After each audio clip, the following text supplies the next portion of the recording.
And we're live. Wow. Dude, Welcome, everyone. can you To believe, Go Timmy, ahead. we're episode 8 of the Gauntlet? Sorry to interrupt you. Insane. Episode 8. That means we started 8 weeks ago, 2 months ago, and that feels about right. It was the middle of February where we started talking about doing a project together. It's been such a fun journey, J Crypto, because I remember how I met you. Kind of, you out of nowhere did a video about Timmy the cat, in December or like January. I remember it was right around Christmas time, and so I was with family, and I saw it on YouTube while I was like around the tree. It was around the holidays, and we just totally went nuts, saying, "Whoa, this guy just did like a huge thing all about Timmy." So. dude, dude, you were a diamond in the rough just waiting to be discovered, man. And whether I did it or I didn't even need to play a part of it. You were already getting some traction and discovery, but we were covering the same stuff. So whenever I cover a project, I like to see what other YouTubers say about it. So that way I can try to add some things and also learn from them too, because we really do have a lot of great content creators in the space. Yeah. And if you can kind of fill those knowledge gaps and maybe add something too for your audience, I think it's a good move. And that's why I was watching your content, because you were constantly doing that with projects in those early days when I first saw you, man. Yep. Well, it was a huge help to me, so big thanks for that. And yeah, like that was kind of the beginning of our romance, our bromance, you could say. And since then, we just kept building and building. And then I think you did an interview with me on your show, and then a couple weeks later, it was like, well, let's make this a regular thing. And so here we are, 8 episodes in, 2 months in. I guess 9 weeks, because there was that one week I was really, really sick. It might have been the Rona, I'm not sure, but I was pretty sick that one week. I remember we had to take a pass. Oh, I remember that too, dude. Yeah, Yeah. that you overcame whatever that was. Yep. Crazy All cat right. syndrome, maybe could have been. Yeah, crazy cat syndrome. Is that like a mad cow disease? Is there one for cats? I'm not You sure. tell me, man. I mean, you're the cat. I actually heard that like cats sometimes carry a parasite that can go into their owners, and it makes their owners like rats and mice or something like that, and Yeah, so that way, like, it's toxin. Yeah, yeah, what is it exactly? And it's toxin. And yeah, actually, they find that a lot of dude. First of all, I'm just gonna start pulling up this chat because people are going crazy already, and I'm just really appreciative of everybody that's coming here. But yeah, man, that's so weird that you bring that up, because that's actually found in a lot of when they do autopsies on people, like sometimes the people with a lot of, I think, all right, I'm not a qualified person to talk about this, but I do remember watching one podcast where it seemed like people had this toxin in them and they had a huge record of a lot of criminal offenses. So there was like this data oh, sample that showed that that one toxin that you can get from a stray cat was found in all these autopsies. So I don't know if we have a doctor in the audience. I know a couple. I think a doctor actually follows my channel. If they want to wow, comment, they can. But very, very cool. All right, I just got my tweet out, so we should be good. I think you did as well. What's up, fam? From oh, Chronic, my boy. There he is. We both hit it at the same time. How's it going, Vince? Good to see you. dude, we got so many. We got Red Fista, we got Passive Income, Daza, CM, Metal Gear. Oh man, Demetrius. We got the whole crew, Timmy. The Oh, whole crew. CM has the scoop here. Yeah, that toxin, it makes mice more like risk takers. So the mice will kind of come out of their hiding spot more often, and that makes it easy for the cat to catch them. And so I wonder if maybe the toxin has the same effect on humans. It makes humans more risk taker. I think that's what I read. Humans that have this toxin can often be entrepreneurs, can be risk takers, or like Jay Crypto said, can Criminals. be criminals, which is also taking risks, right? Yeah, I probably have this thing, honestly. But Yeah. yeah, man, it's from hanging out with Timmy too much. But look at this. Y'all have Hap- a great show. Happy Easter. Shout out to you, Chronic. You too. Yep, what a stand-up dude. Chronic was so cool having him on the show that one time. We got to have you on again, Chronic, whenever it makes sense. Maybe when equine starts picking up, we get Chronic on here to explain it to us like we're five. Because this guy is a monster when it comes to equine and some of these other projects. He's he's unbeatable at that stuff. Like he Yeah, just knows the most. yeah. Yeah, him and Chrissy do a great job. And the thing is too that's interesting, it's like if there was a best hair award for the CNFT community, I think Chronic would honestly, be up for at least a nominee, right? Absolutely. I love this comment from Red Fista. Jay's got a special Easter haircut. I agree, Jay. Looking very young today. Looking very young. I actually had someone in my DMs ask me, how old is Jay Crypto? And I Did was you? surprised. No Yeah, way. yeah. That's I was actually, and it was a girl too, Jay Crypto. I'll say that. I yeah, don't know if you're, I'm happily I married. know, but it was a girl. And so she did ask how old you were. And I said, I think he's 23. And is that still right? You haven't had a birthday yet, have you? No, not yet. Okay, so 23 it is. It looks like 19 or 20 today. Super handsome. Well, I appreciate that, Timmy. You're making me blush here. But nonetheless, it's it's fun to have the gauntlet going, Timmy. Don't want to rush into it, but it is kind of like an Easter special, right? Like technically it's like an Easter special. Uh Yeah, it is. there's a American holiday here. I'm sure other countries around the world probably some celebrate it too. And it is kind of like a holiday weekend special. So do you have anything to say before we kind of start the show to like, just I don't know, like honor that? Because a lot of people in the chat obviously are probably going to be celebrating Easter. Yeah, I think it's Easter. It's the second day of Jewish Passover as well, and so there's a Mhm. lot of different traditions that are celebrating this week. I think Ramadan was also very recent. I'm not sure if it's going on right now, but it's kind of that season as well, and so it might actually still be going on. I believe maybe any Muslims in the audience can let us know, but there's a lot of traditions celebrating and I'm just glad to that you guys are making time for us amongst that, and we're doing our own little Cardano celebration. Speaking of religions and ministries, the Cardano ministry is having a service tomorrow night. It's actually going to be at Sunday, 8 Drink the p.m. Kool-Aid. He Drink the drank it. Kool-Aid. He Yep. drank it. So tomorrow, Sunday at 8 p.m., it's going to be on Twitter. We're going to be having a service for the Cardano ministry. There'll be some chants. There'll be some, there'll be, we're going to be speaking about the meaning of truth. What is truth? That is the topic for tomorrow. And then we're all going to go out onto the lawn and just kind of gather and have communion. So that's happening tomorrow evening. Wow. Really special times, man. Yeah, I mean, all holidays, they bring people together for different reasons. So I think that, holidays are a really cool part of life. So There you go. And so whatever. Jordania confirms that, yeah, Ramadan is still going on. I think it's 40 days, she said. I think that might be right. So in terms of the projects today, though, it really is an Easter Sunday special, an Easter Saturday special, you could say, because all three projects today are very different. They're totally different projects. They're at different stages. They have different concepts, different levels of development.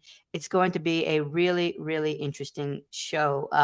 More variety than I think we've had so far.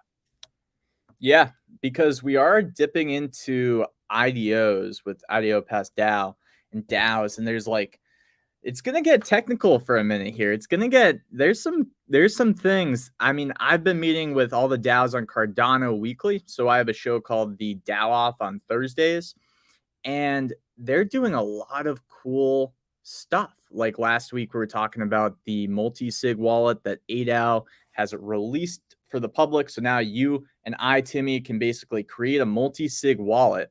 And basically, if we wanted to buy an estate together, we would both have to sign for the transaction to be valid, right? So it's kind of like we could split the estate cost, go in, and then it would need both of our signatures on our separate seed phrases and whatnot to actually be able to transfer that estate, do things with that estate. So it opens up a whole new realm of possibilities, not only for DAOs but also for individuals to kind of collaborate and create their own little investor groups, which I think is kind of interesting. Well, this is kind of unscripted, Jay, but I think you just opened up the window. I'd love to talk about this that I posted on my Twitter profile yesterday, actually. And this was a multi-sig transaction. So this is from my good friend Trevor of Shelter Pets. Multi-sig has arrived on Cardano. Let me zoom in a bit. And he says the Shelter Pets, which is a charity project to help abandoned animals and to provide money to shelters, did their first multi-signature charity donation transaction, which was sending $145 worth of ADA to Pariah Dog, which is a Thailand dog shelter. And so I actually was one of the signatories on this transaction.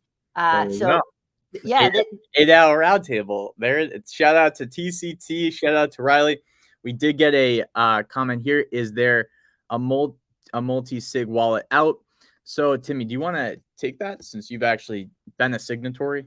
Yeah, so this is done with the roundtable. I don't think any wallet supports it just quite yet, but correct me if I'm wrong. But there is the roundtable. If you search that on Twitter, it should come up, and it's a website. It's basically a web-based interface. But actually, well, Naomi, basically, you go to their website, the roundtable, and at the bottom there's a button that lets you sign with Nami Wallet. And so me and Trevor of Shelter Pets and some of these other ones, ADAO and Sigil, Joe and Niles, I think most of us use Nami Wallet to sign this multi-sig transaction. And so you see one of the key hashes here, which should be mine, and it's all kind of blurred out. And so the way Trevor of Shelter Pets has this set up is he's got a board of directors he's setting up for his DAO, which is he's calling it an endowment for helping abandoned animals. And he wants to have 7 people on the board of directors. And his setup is 4 of them have to sign in order to send out any money. And if 4 of them sign, the transaction goes through, in this case, to this dog shelter. And this is great because it's impossible for just 1 or 2 or 3 people to take all the money. 4 people have to agree. And it's not 7 because, some person might be on vacation or might be sick. So only 4. Yeah, or like we have had famous crypto people unfortunately pass away. And so if it's 4 out of 7, we're still okay. Quadriga CX is this big Canadian Bitcoin exchange where the CEO apparently passed away. Some believe he might have actually faked his passing, but he's passed away. And so all the keys for that exchange are now gone forever. So I love that Trevor has set this out as 4 out of 7. You can see it down here, 4 out of 7 required signers. Go ahead. You know what I think about though with this kind of stuff, Timmy? I think about like crazy things like a mom and a daughter with like a shared account, in like real finance one day, where you kind of have you have an allowance, you have things that the daughter could spend things on. I'm not saying that this is the best or most fun use case or example, but basically the mom now can sign and make sure that she signs, or at least the dad. And maybe if the dad signs for the daughter, the mom might get mad if it's something stupid like a really sugary slushy. But nonetheless, it opens up a realm of possibilities for us to collaborate as individuals, not just DAOs, but ultimately it does create trust for DAOs, and it does create a little bit of community like involvement, which I think creates sustainability for DAOs too, because ultimately it's going to be very tough for 4 or 5 people that run a project to really stomach 10 years of doing this and creating something massive with their DAO, which I think is what the successful projects will need to be able to do, is stomach that. So how do you do that? Maybe you really start to involve your community. You give out different roles, similar to how certain structures work with, companies, right? And people just take a more active role. So this kind of enables a little bit of a maturity with DAOs. So I know that that's a little bit of a tangent there, but I think it's a good setup because we will be talking briefly about multi-sigs. We'll also be talking about a bunch of other stuff in this first kind of sponsored review of the show.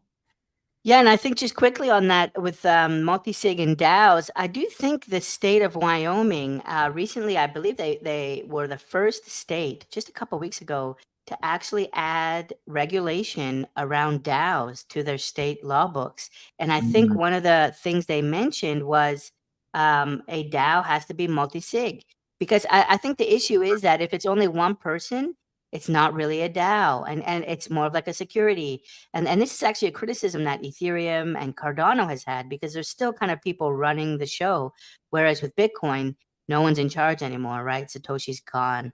And so with DAOs, if the DAO can have a multi-sig wallet, then I think that helps with regulation. It might actually help them in the future.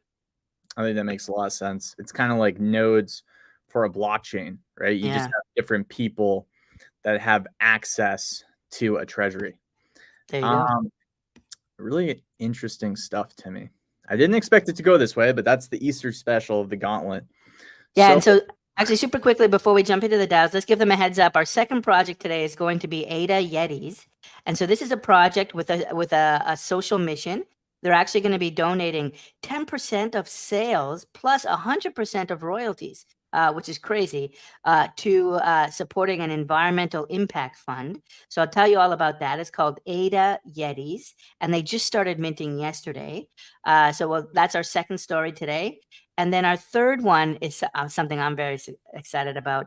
It's the creator of Cypherkicks, Peppers, is going to join Jay Crypto and I to talk about their new project, Hypebeasts. And there is a ton of new stuff happening for the Hypebeast project. You're not going to want to miss that for the third show, the third project today. yeah, that's gonna be exciting because I remember the Dead Pixels Cypherkicks collab, if I'm not mistaken, and I remember that was a couple or a few weeks after, maybe even a month and a week after I first got into CNFTs, and that really took the CNFT community by storm. It opened up the idea of shoes, so it like in a lot of different ways, and it was just an exciting time. It brings back memories. So without further ado, though, Timmy, what do you think? We ready to start off with IDO Pass DAO? Let's do it. Let's jump in. You're going to need to walk me through this one. This is new to me, Jay. So let's do it. Absolutely. So, are we good? Can you see the screen pretty nice and clear here? Yeah, you might want to zoom in a little bit, maybe. We can see the text. I don't know if you have like the mouse wheel to zoom in, but yeah, I think we can see okay. For sure. Yeah, yeah. I was just gonna show their Twitter really quickly because they are minting now. I Nice. just wanted to do that, and you can see. I'll just read this. The IDO Pass DAO is the first Cardano DAO to focus on IDOs. Okay, so what are IDOs? We'll get into that in a second. Launch pads and blue chip CNFT fractionalization. So really, this was the first DAO I've seen, and I've been doing this DAO off, so more DAOs have been actually reaching out. But this DAO is interesting because the team actually used to do a lot of IDOs on Ethereum and has experience with successfully participating in IDOs in a profitable way. And that was a huge thing on Ethereum. Huge. It was also pretty big on Binance Smart Chain, just for like some history. Oh And yeah, I know Binance Chain. What's the other Ethereum? I think I've heard of that. Is that a layer one? it's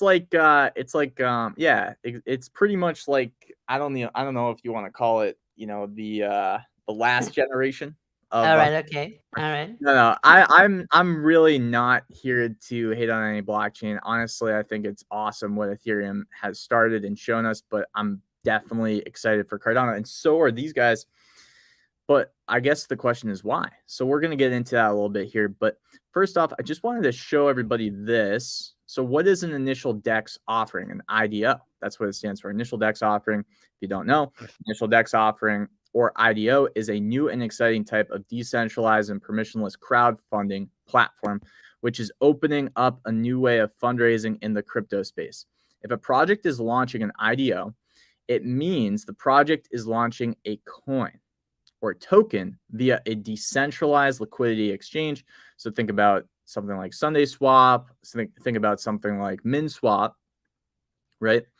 This is a type of crypto asset exchange that depends on liquidity pools where traders can swap tokens, including crypto coins and stable coins. For instance, USDT and ETH is a liquidity pair. IDOs are an excellent choice for new projects and startups keen to launch a token and access immediate funds. So if you're in the chat and you have experience or you know what IDOs are, let us know what you think, because on Cardano, we've done a lot of ISPOs, right? Initial stake pool offerings. But my hunch is that we're going to start seeing some of the DEXs actually implement some kind of, like, you might see this with something like Sunday Swap with their Sunday token, where if you have the Sunday token and essentially you can stake that Sunday token to participate in an upcoming IDO.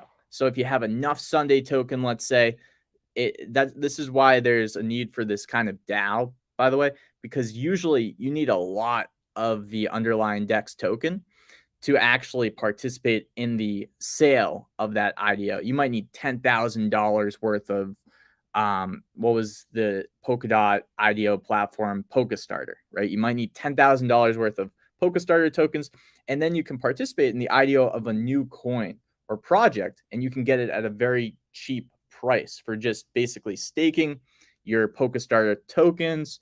And there's a few different ways and varieties that this actually plays out. Let me maybe pause there as someone totally new. Maybe you can confirm if I've got this right from what I think you just said. So you can imagine a DEX coming out like Sunday Swap, and if I have enough Sunday token, I basically can get whitelisted into some other future Cardano project, like a completely different project.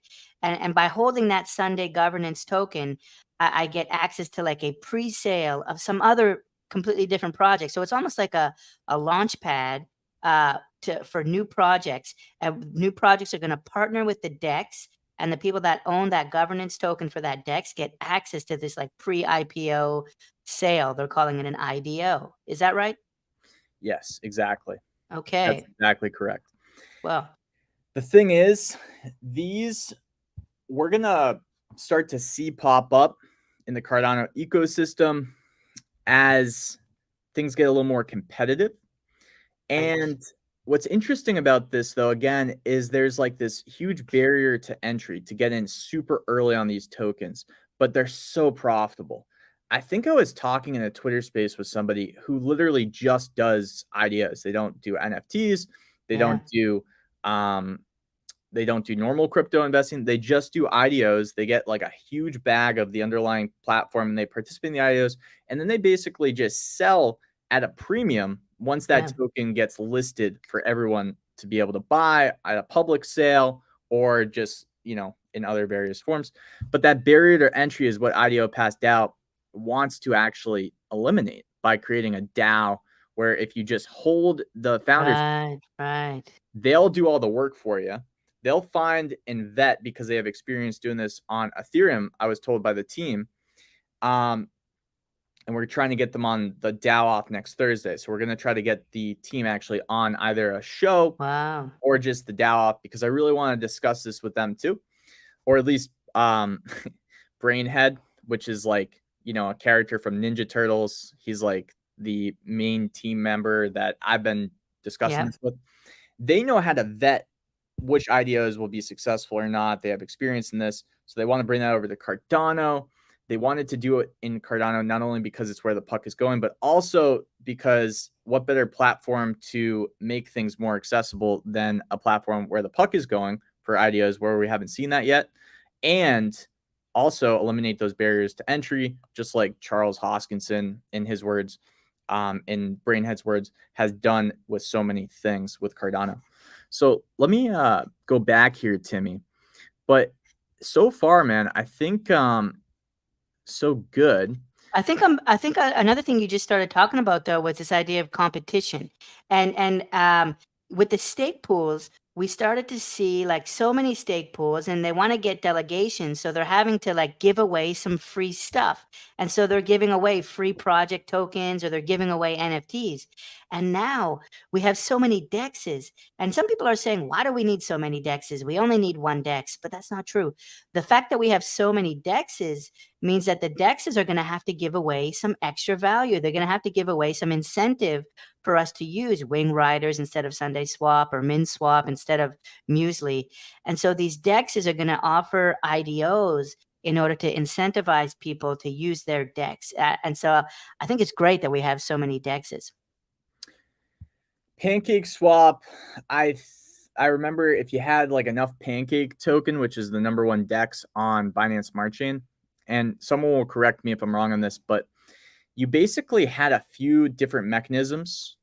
They had an IDO feature early on where if you had a certain amount of Pancake token, you could actually just stake that and receive a airdrop of the next token. So you didn't even whitelist or have to buy it. You just started to earn it. Wow. And I think that's one implementation. But the truth of the matter is that you need enough Pancake token for it to even make sense. You know, All you right. need enough of that underlying token. So why don't we go into their light paper here and just kind of give the words from the horse's mouth as well. So the mission, overcome the barriers to entry. And I'll zoom in for you here, Timmy. Let me know if that's good. Overcome the barriers to entry in order to participate in Cardano IDOs and ICOs as well. Fractionalize blue chip CNFTs and accumulate funds for the community treasury. Project IDO Pass DAO is the first DAO on Cardano to primarily focus on participating in IDOs and ICOs on Cardano. This does seem to be their passion and what they're best at from talking to the team member. DAO will also fractionalize blue chip CNFTs as the community sees fit. For most investors, it can be very difficult to participate in IDOs and ICOs because of the high barriers to entry. These launchpads often require the investor to hold or stake thousands of dollars of their native token for long periods of time to take part in the IDO or ICO. As a collective, we will come together to overcome these hurdles, invest in IDOs and ICOs, and increase the community wallet's funds. Now,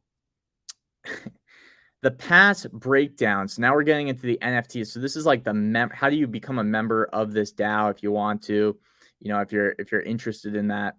Then after this kind of review, do your own research, of course. But this is kind of what we got here. So founders passes, there's going to be 1,000. They have 5x voting power and they have 5% airdrop of community allotted IDO tokens each month. Okay. So essentially that's interesting in of itself because IDO Pass DAO, IDO tokens, we'll get into that maybe later on. And then there's a membership tier, which has, a one vote and then 5% airdrop of community allotted IDO tokens each month. Fund management breakdown. We are using NFT Maker Pro. This service takes a flat fee of 2 ADA per mint, which will then be refunded to you upon minting. Okay, that's totally fine. Funds will be allocated as follows. First sale, 1,000 founders passes, and they're going to be priced at 75 ADA. 70% of public sales, minting revenue, goes to the community DAO. So that will total around 49,000 ADA to play with. And then 30% goes to the project developers. So that's 21,300 ADA. The second sale, you got a pricing at 100 ADA. And that's 70% and 30% split same way. Just the numbers are a little bit bigger. And then secondary sales royalties, which will be 10%. And then that's a 75% to the DAO treasury, 25% to the developers and ongoing efforts. IDO Launchpad investments from the DAO treasury. You got 80% of profits will go back to the DAO treasury and 20% going to the research team and creators. Okay. IDO Launchpad treasury investment example. So this is kind of like a nice little example that I think will help people, Timmy, kind of wrap their heads around it. So let's try to understand this and maybe have a conversation around it. Say the community votes to buy Pavia and ADA. Okay. Invest 50,000 into Pavia and the investment grows to 250,000 ADA. 80% goes into the community wallet. So that would be 200,000 ADA. 20% goes to the development team and ongoing efforts. So that's going to be the remainder. And then of the 80% going to the community wallet, the community can vote on the percentage up to 50% to be airdropped to them. So what I think is happening here is pretty interesting because they're using Pavia and ADA as an example. And you wouldn't necessarily think that that would be an IDO token since Pavia is already kind of released. So what is interesting about this is you can plug in an IDO token. I wonder if they could also do this with the upcoming, if they could almost supply liquidity, right, to Sunday Swap to start farming Pavia too, if the community wanted to vote on it.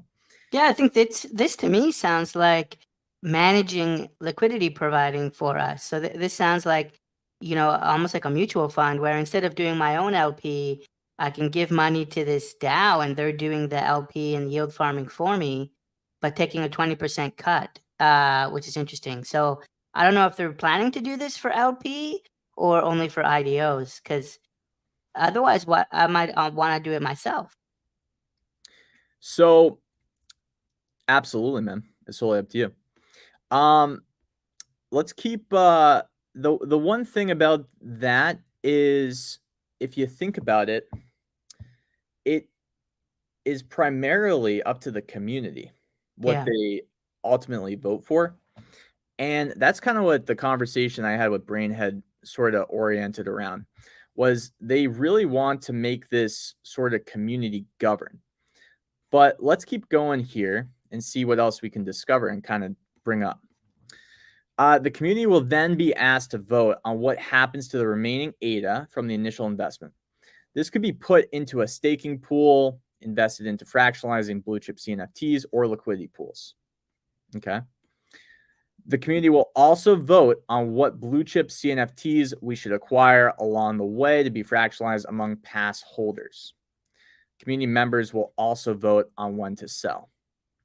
So remember, Timmy, this is kind of interesting to me because if you don't take Pavia as an example, and basically you have 200, let's say you have, I don't know, let's say you have 200,000 ADA to basically get a proportional share of an upcoming IDO that you need to stake that ADA to receive. Yeah. And that proportional share is actually exponential versus an individual's investment, because that's how most IDOs are formulated, with a tiering system. So the more money that you're able to stake, the more of the underlying token you usually get. So I think where it does make sense is, instead of working by ourselves, by kind of joining up, you get that airdrop of a higher proportion than you would if you were to do it kind of on your lonesome, if that makes Yeah, sense. I think the example here of like Pavia ADA is what's probably confusing a little bit, because this is a token that's already released. But I think the real value here I is totally agree. Yeah. it's going to give you access to tokens that haven't been released before. And so this is the gateway to get access to those IDOs, because the level of entry, the barrier to entry is you need to have a lot of ADA or governance token normally to get in. And so if you're not doing it via a DAO vehicle, you just don't have any shot. And so I think that's where this really comes valuable, is these unreleased kind of pre-public sales of projects. Yeah, because I was wondering about this. I was thinking there's not an upcoming IDO for Pavia, I don't think. So maybe it was just, and Pavia did do kind of like an airdrop to all the landholders. So it is interesting. But nonetheless, I could definitely see how this model could work for an maybe a different token or like an IDO. Yeah. But let's keep going here. So just remember, fractionalization means splitting the ownership of an NFT. This is going to be a game changer in of itself, Timmy. Have you thought much about fractionalization? No, I'm excited to learn more about it. And we've got these up and coming NFT lending platforms, right? Lending Pond, as well as I think there's another one as well. And so I think we're going to start to see a lot more utility for our NFTs. But fractionalization isn't one I've thought about too much. Yeah, so it's very interesting. I've had a few conversations with the guys over at Lending Pond, and it's gonna happen. Like, someone's gonna do it, and it's gonna really be an interesting model. But I think what's gonna happen is you're gonna see a fungible token that represents the NFT. Wow. So you might be able to supply liquidity to a DEX for a Spacebud fungible token, things of that nature. And these DAOs are thinking about it a lot because it actually makes sense when it comes to, a DAO where everyone's supposed to own a portion of the treasury. An NFT is a single item. So how do you actually spread that around? Well, fractionalizing the NFT is the number one way. So I figured it'd be a good thing to bring on the Gauntlet because I know we haven't talked about it too much, but like this project is doing a lot of the major like DAO initiatives, right? So like this is a huge one for some DAOs to try to create a model with NFTs where you can share the treasury's value. Yeah, I think like just super quickly, like Ape Society is a project that's gaining a lot of momentum right now, and they have these nobles, which are selling for like tens of thousands of ADA, and there's kings that sell for 50,000 ADA, and there's just no way I'm going to be able to buy one of those. But there's tons of benefits for holding one of those. You get tons of like free airdrops and like better whitelist opportunities, and so if a holder of one of those 50,000 ADA king or noble apes can fractionalize it and sell me like 10% ownership, then I can start to participate in some of those benefits of those really premium NFTs of a collection. So I think I'm excited for fractionalization. Yep. It's going to do two more things, just like going away from IDO Pass DAO for a quick second, but to bring it back to it, it's also going to take supply of original NFTs completely off the market because some of the thoughts behind fractionalizing an NFT means that NFT will always be locked up because essentially if you fractionalize the NFT, you can code in, a 1% inflation rate for the rest of history. So that way the original fractionalizer gets like 1% of the token's inflation or 0.1% for the Right. rest of history. That would never allow somebody to have like the full amount of tokens per se to actually unlock that, NFT. So we do need to think about fractionalization from locking up these NFTs because what it's going to do to the market, though, I think is very bullish because you'll have less NFTs on JPEG Store as a standalone NFT from these blue chip collections. And yeah, so that's very interesting. You also have more liquidity coming in the market because now you can do leverage trading on a fractionalized fungible token of a space bud. So that's really interesting when you think about all the options of a fungible token and people's interest in NFTs. It's going to be an interesting dynamic. So the most high profile NFTs in the market usually sell for millions. So fractionalization is a way to make ownership of these NFTs more accessible to the masses. So not on Cardano yet, but definitely on Ethereum. This is a true statement. So there's a token breakdown here. You have a utility token with a total supply of 1 billion, and it's called IDOP. Can you zoom in? Can you zoom in again? All right, perfect. And this is just the breakdown of where the token is going to be going. You have 60% to the community, 13% to the team, 9% to the reserve, 8% to the dev fund, 7% to investors, 2% to locked governance, and 1% to IDOs. So 1% will be allocated to IDOs, which is interesting. And then you have a full 9% to a reserve fund, which I think is probably, smart. So 1% right off the bat to IDOs, but you got that reserve fund. Any comments on this token distribution, Timmy? Are you a big tokenomics guy when it comes to allocation? What do you think? I mean, I think the first thing everyone wants to see is like how greedy is the team being, and I think it's common for like teams to take like 20%, and so 13% here seems pretty humble. That seems like a good amount. Of course, you've got the dev fund at 8%. The first time I read that, I was like, is that like development team type of stuff? But I don't think so. This project wouldn't have a development team, so I wonder what the dev fund is. If that's not going to the team, and the team is only getting 13%. That seems like totally reasonable. And the dev fund could be like an ecosystem development fund, where they invest in early projects like a startup accelerator, an incubator, or a launch pad. And so if the dev fund is more like almost like a ecosystem development charity type of fund, and it's not going to the team, launchpad, and so the team only gets 13%, that seems pretty fair. Yeah, I would totally agree. What I'm more interested in is seeing the team's performance, right, from the IDOs, because number one, I think their core mission right now is to build up the actual tech behind all the things that they'll need to run a successful DAO.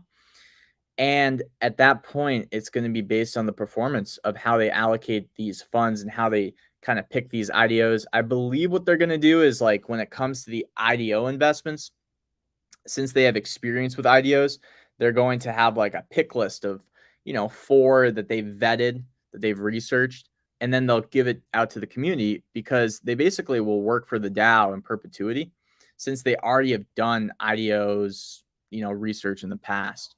So that's how it was explained to me. Real quick though, I did want to actually go to this FAQ before we hit the roadmap, just in case there's any things that might be answered that people are wondering in the chat too. So how will the voting system work? This is interesting. Who is eligible to vote? Who will have control of the DAO wallet? This is what I'm kind of most interested in.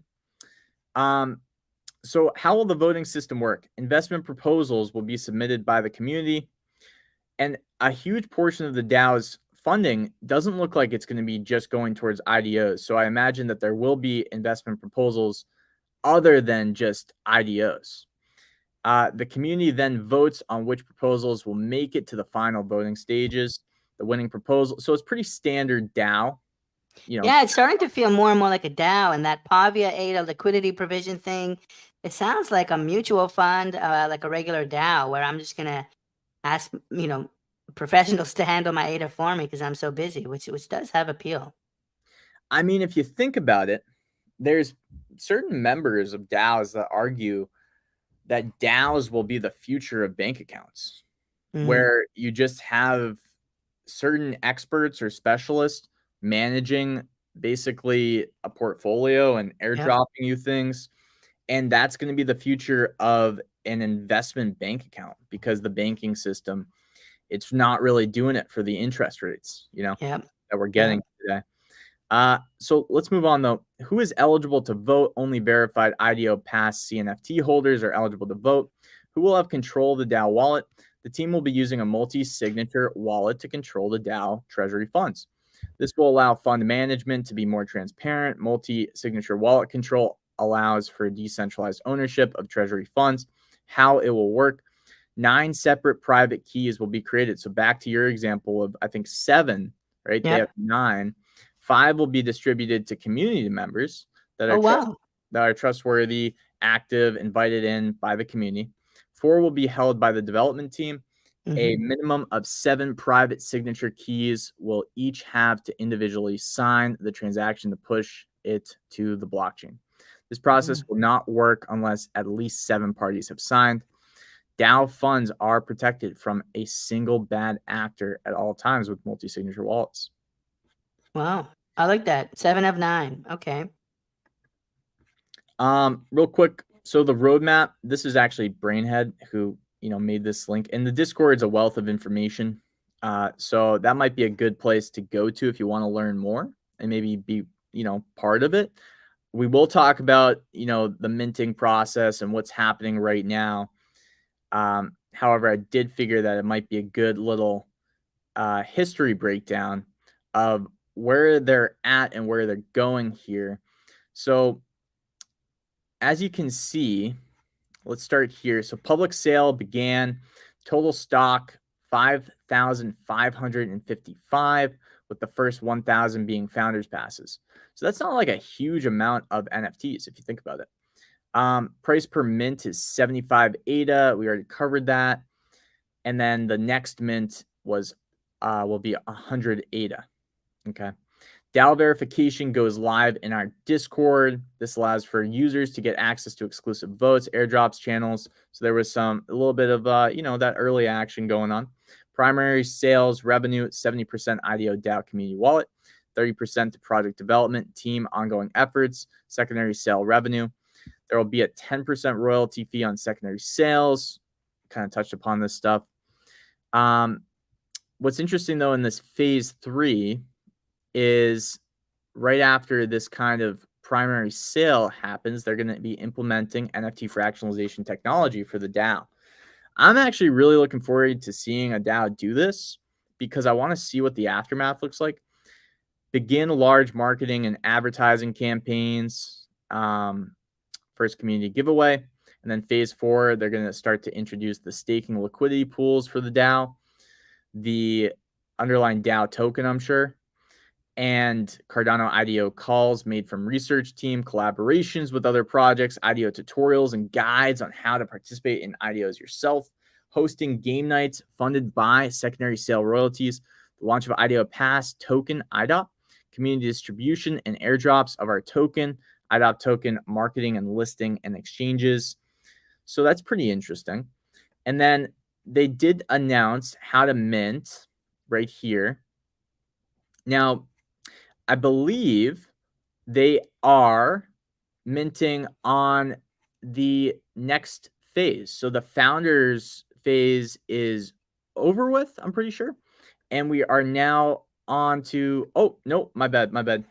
It looks like we actually are in still the founders phase of the mint. So we're still able to mint for 75 ADA for the founders. So Timmy, what do you think about this? And I'm going to try to verify that real quick.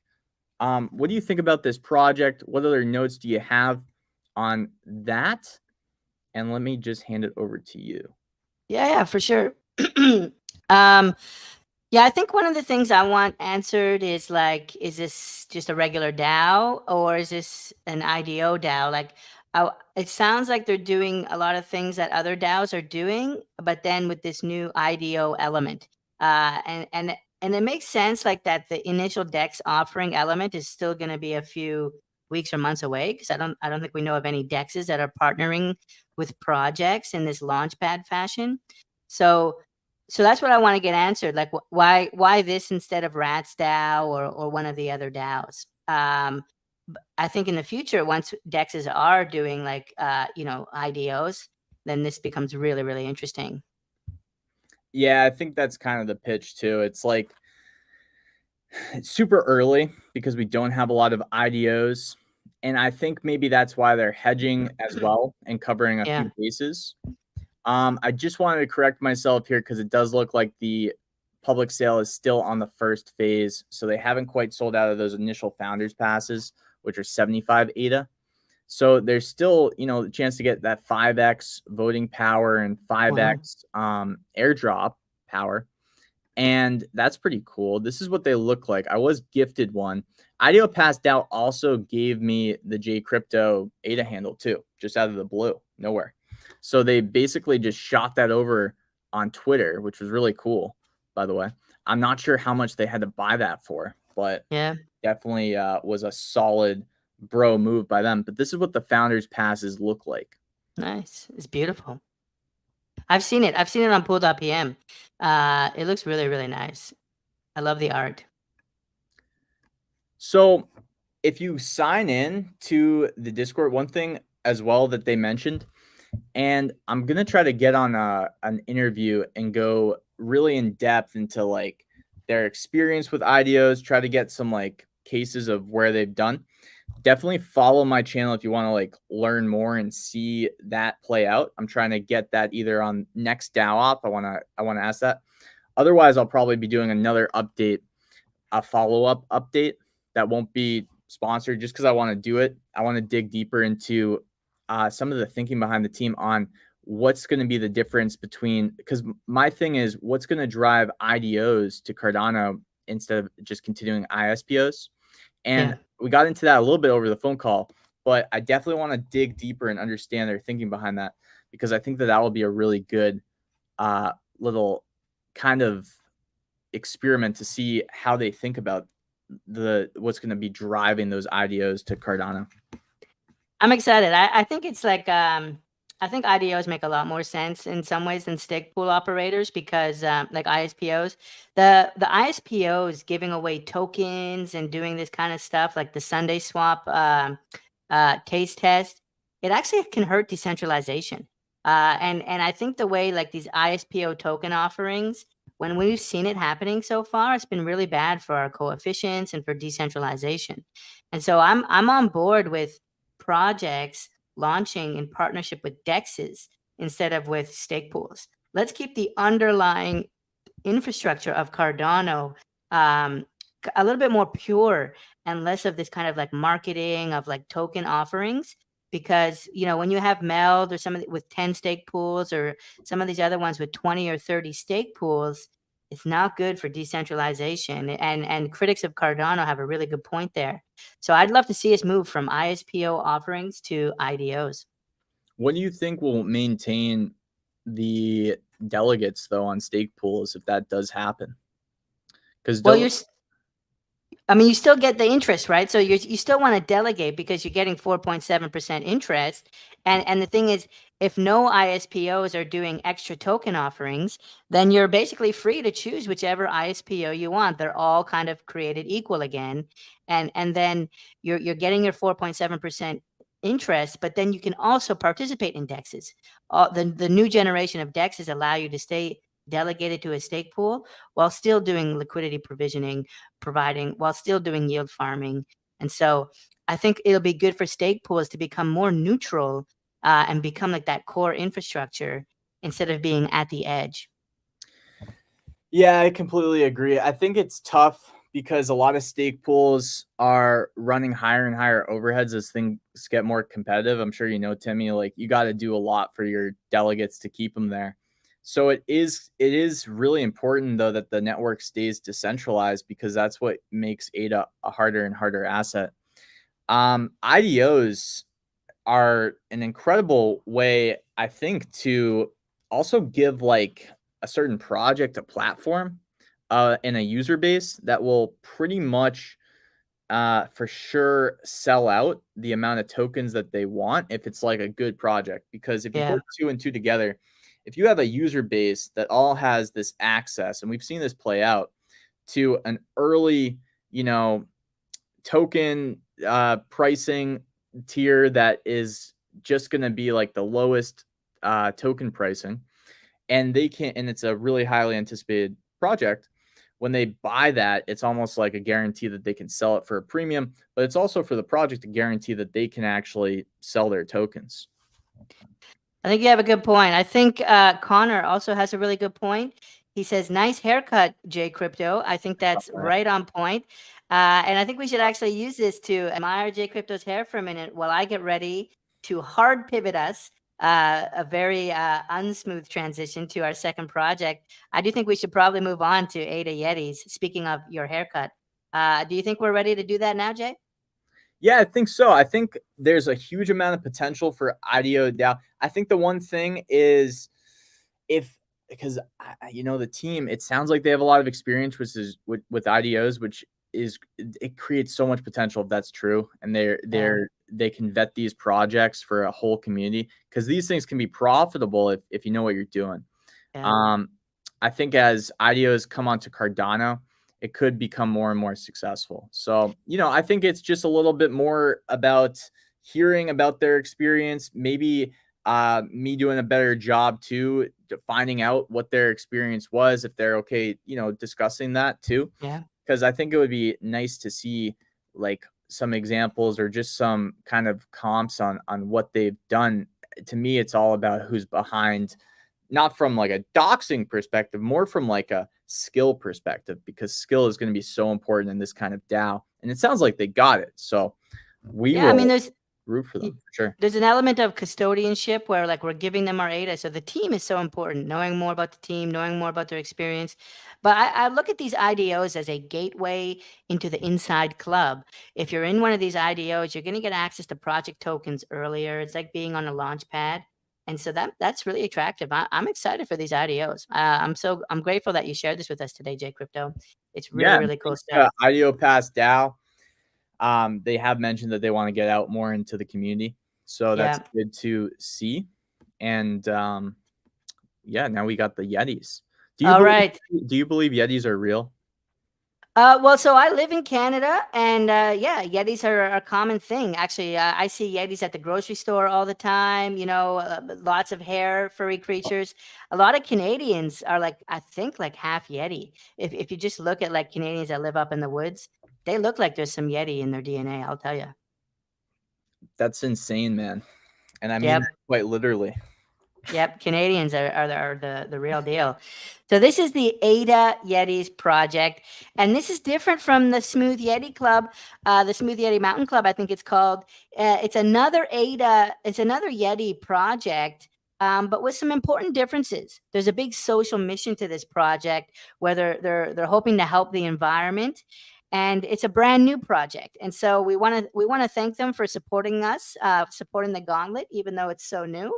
Um, and I want to walk you through it. And I actually want to get feedback from the community, feedback from the live chat.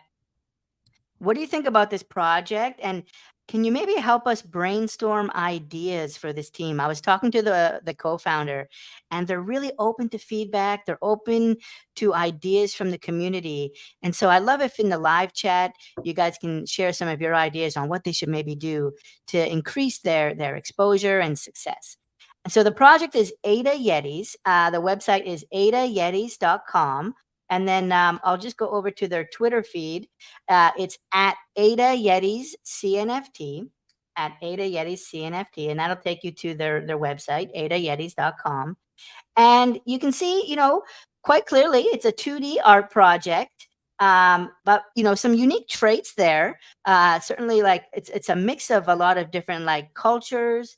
But I'm seeing some unique traits. I love that astronaut suit. So very, very unique project in terms of the 2D art. Different styles of backgrounds. I saw one that came through with the framing there that looked pretty cool. So that's pretty cool. In terms of the actual stats on this project, it's a collection of 5,000 NFTs. So it's not a big 10K collection. It's just 5,000. And basically, the big thing with this one is they're giving 10% of profits from the mint to charity. It's actually for an environmental charity. And they're giving 100% of royalties. I actually confirmed this with the team today. 100% of royalties and 10% of the mint proceeds are being donated to charity. Their goal is to donate $25,000 by the end of the summer. And actually, on their website, it's saying they're going to choose the charity in the future, but they've actually now gone ahead and done that. They made an announcement on Twitter a little while ago, April 15th, so a little over 24 hours ago, and they announced that the charity is going to be the Environmental Impact Index Fund made by the Giving Block. And so you can click through on their tweet here, and you can see that this is indeed an environmental protection impact fund. Their idea is to support United States-based charities that are protecting the environments. And so I love that they have this social mission, and they seem to be giving a lot. I mean, 100% of royalties and 10% of mint price. I mean, that could be a big amount. I'm curious what you guys think of those kind of tokenomics giving away that much. They say there's 90 traits. The mint price is actually 30 ADA, not 35. So they've already made a discount. And you'll see that in the FAQ section. It's 30 ADA for one. But if you mint 2, you get a discount. If you mint 3, you get a deeper discount. I'll show you that in a second. So 5,000 Yetis. You can see a few more of them here. Beautiful shirts there. I love the blue skin, of course. Any NFT with blue skin is one that I'm a big fan of. There's some lore here. Yeah, go ahead. No, Bye. I just say that you're biased. Yeah. It's Yep, I'm biased. I love the blue skin. So there you go. Now, one thing is this is the season 1 mint. So the season 1 has 5,000 Yetis. There's going to be a season 2 launch, which will be less than 5,000. So they won't reach 10,000. The season 2 will be less than 5,000. They haven't decided how much yet. But take a look at this, Jay. This is where we're going to pause for a second. This is where they're doing something new. They're going to be airdropping a Yeti token. All right. And get this, with the Yeti token, you're going to be able to adjust your NFT. You're going to be able to upgrade your Yeti NFT. And the way it's going to work is you're going to be able to buy attributes. So maybe let's say you have this guy with the Hawaiian shirt. but you really want the laser eyes. You're going to be able to use the Yeti token to add the laser eyes to this guy here with the sunglasses. And maybe this guy who doesn't have sunglasses, you can pay using the Yeti token to get sunglasses. And so the idea is these traits are going to be changing. And I was talking to the founder yesterday. Basically, the way they're going to do this is they're going to have like 1 day per week, like maybe on Sunday, they're going to open up the window for people to modify their NFT, to use the Yeti token to upgrade their NFT on Sunday for 24 hours. And then they're going to shut down the modification period, and the market is going to be trading with all these new rarities, and it'll reach a new equilibrium. And then on Sunday the next week, the window is going to open again. And so you can imagine 1 day every week, everyone's going to be upgrading, and then the whole market's going to have this activity of people trading based on the new rarities. So I think it's an interesting idea. We'll see how that plays out. But if it's able to generate royalties for this impact fund, I think that'll be super, super cool. I've never heard of that before. That is kind of unique to me. That's definitely unique. Yeah, I haven't heard of that before. Well, we're gonna be talking to Hypebeasts, which has also the idea of like modifying your NFT, but not with this like 1 day per week window and then allowing the market to like reach equilibrium. So I thought that was pretty cool. And as I mentioned, so season 2 is going to be coming a little bit later. You can find out more information about their team. I've been talking to Treppy quite a bit. He's pretty sharp. I don't think he sleeps because I think he's in Europe. Hey, Chris. But I think, Chris Williams, big shout out, big supporter. I think Treppy, he's working really hard. He talks to me like, in American time zone or European time zone. So I did like that. In terms of the mint cost, I was telling you about a discount. So this is how it works. One of these costs 30 ADA, 2 of them for 56 ADA. So you're getting 4 ADA savings. 3 of them for 78 ADA. That's huge savings.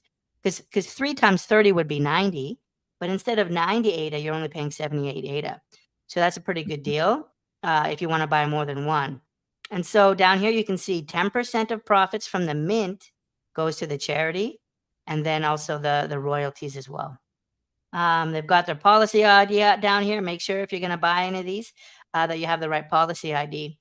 Now, one thing though, and this is what I want to talk about with you guys, they have a Mint Now button. And this just came live yesterday, about 24 hours ago.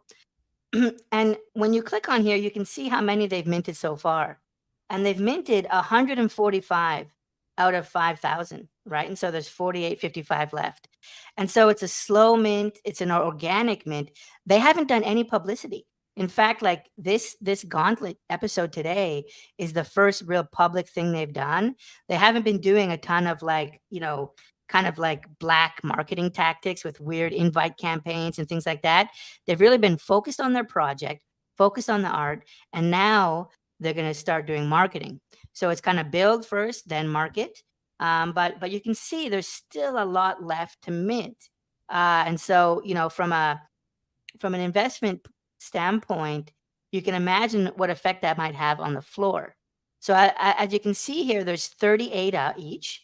If you go to JPG store, there's one at 25 ADA, but then the floor is actually above the mint price, except for that one. The floor is at 40 ADA, 49 ADA. Now that's really, really good to see, because usually when there's projects that are not like sold out, you'll often see like a lot that are under mint price. But here the floor seems to be holding up pretty good. Just a couple rows down, you're already up to 100 ADA.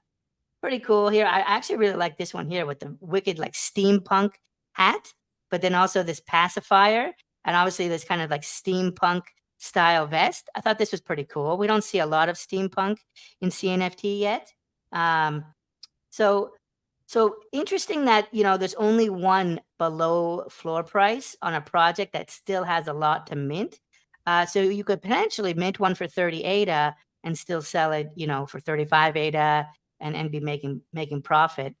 But this is a bit of an interesting, I don't know if I'll say a flag, but there's a lot of unminted supply. And so that probably is going to make it hard for it to go to 1,000 ADA tomorrow, right? I wonder what suggestions the community might have, because one part of the Gauntlet too is like, we'll watch this. We'll see how it goes. We appreciate Yeah. the Yetis supporting us. You know, Timmy loves Yetis.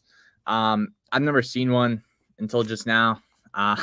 So I'm kind of my mind is kind of blown right now. But I would be curious to hear if the anybody watching that's into NFTs has any constructive feedback that we can kind of pass along to the team, as to maybe why that is. Maybe it's just because they haven't marketed, maybe, Timmy, or maybe it's because there's not like I don't know. You know, Yeah. I mean, I I don't know. I mean, I don't own any yet. I want to see market like right now. So yeah, I haven't minted any yet. I want to see a little bit more marketing, kind of like from the team. But I was in their announcements channel earlier, and you can see they actually like plugged the Gauntlet. So big shout out, thank you guys for doing that.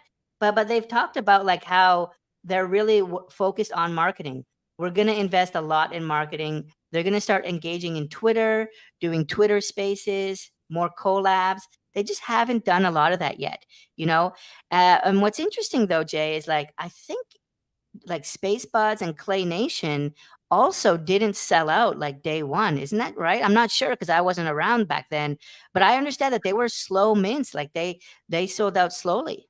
I think, dude, I don't know, man. I feel like Clay Nation went pretty quick. I don't know about Space Buds though. I don't know Okay. about Space Oops. Buds. Yeah. Okay. Well, yeah. So I actually don't know about either of them. I really got into NFTs around November. I was in Cardano since last January, really, but I All don't I know how the. remember is Clay Nation went from like 40 ADA like 4 to like 800 in like 3 days, and I was Yeah. covering it at the time. I didn't buy one, but I was Yeah. thinking about it, so that was a big L on my part.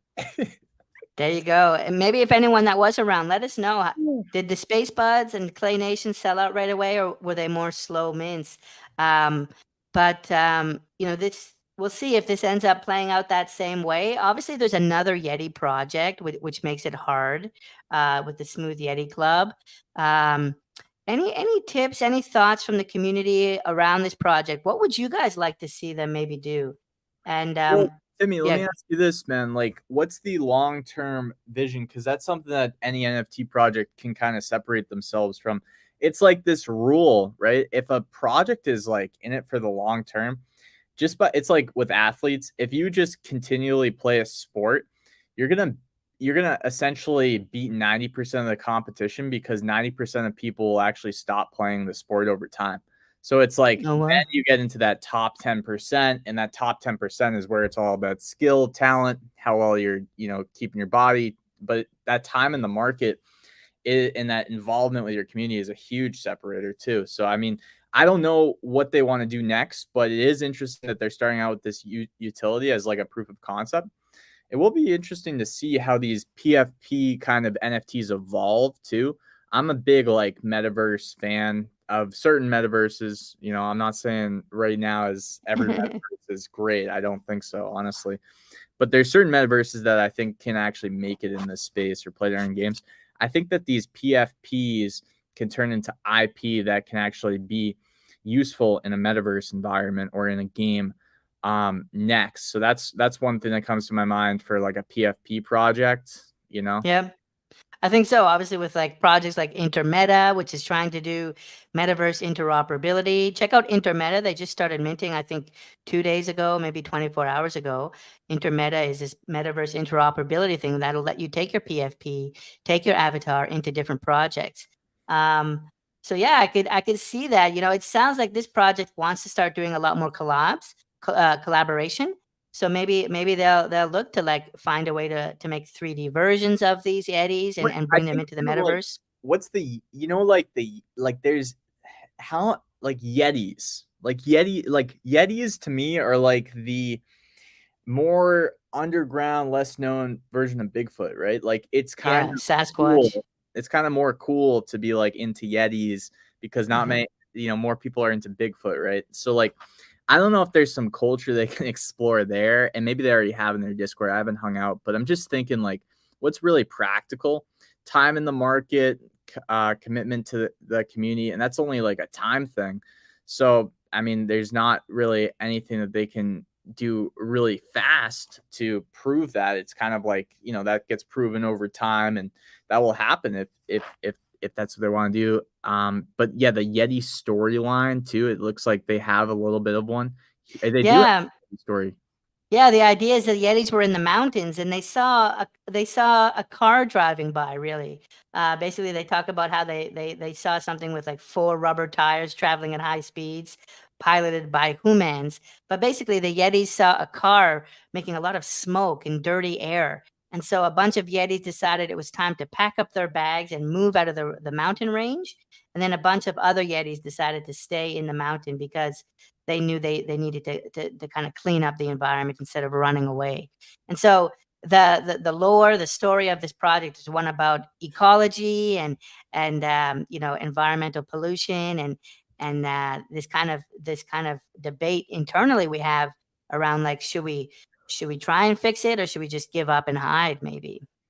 Dude, all I'm gonna say, I love the Yetis team. Thank you guys for sponsoring the Gauntlet. Timmy, I love you. Isn't it so strange that we're like, this show is so strange sometimes, man. We're talking about Yetis.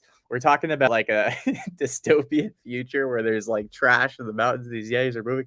I'm talking to a virtual cat. It's just a really interesting time in life right now. Just looking at this show, it's really fun, man. It is. Oh, yeah. It is. Gauntlet. What did we get from the community? I'm not sure if you brought this one up while I was talking. Maybe you did, yeah. But it looks like Connor is saying he likes the unique traits. They don't all look the same with poorly drawn attributes. I agree. There's definitely some artistic style here. Was there anything else in the chat? I think that might have been it. Oh, yo, Kami totally agrees with me.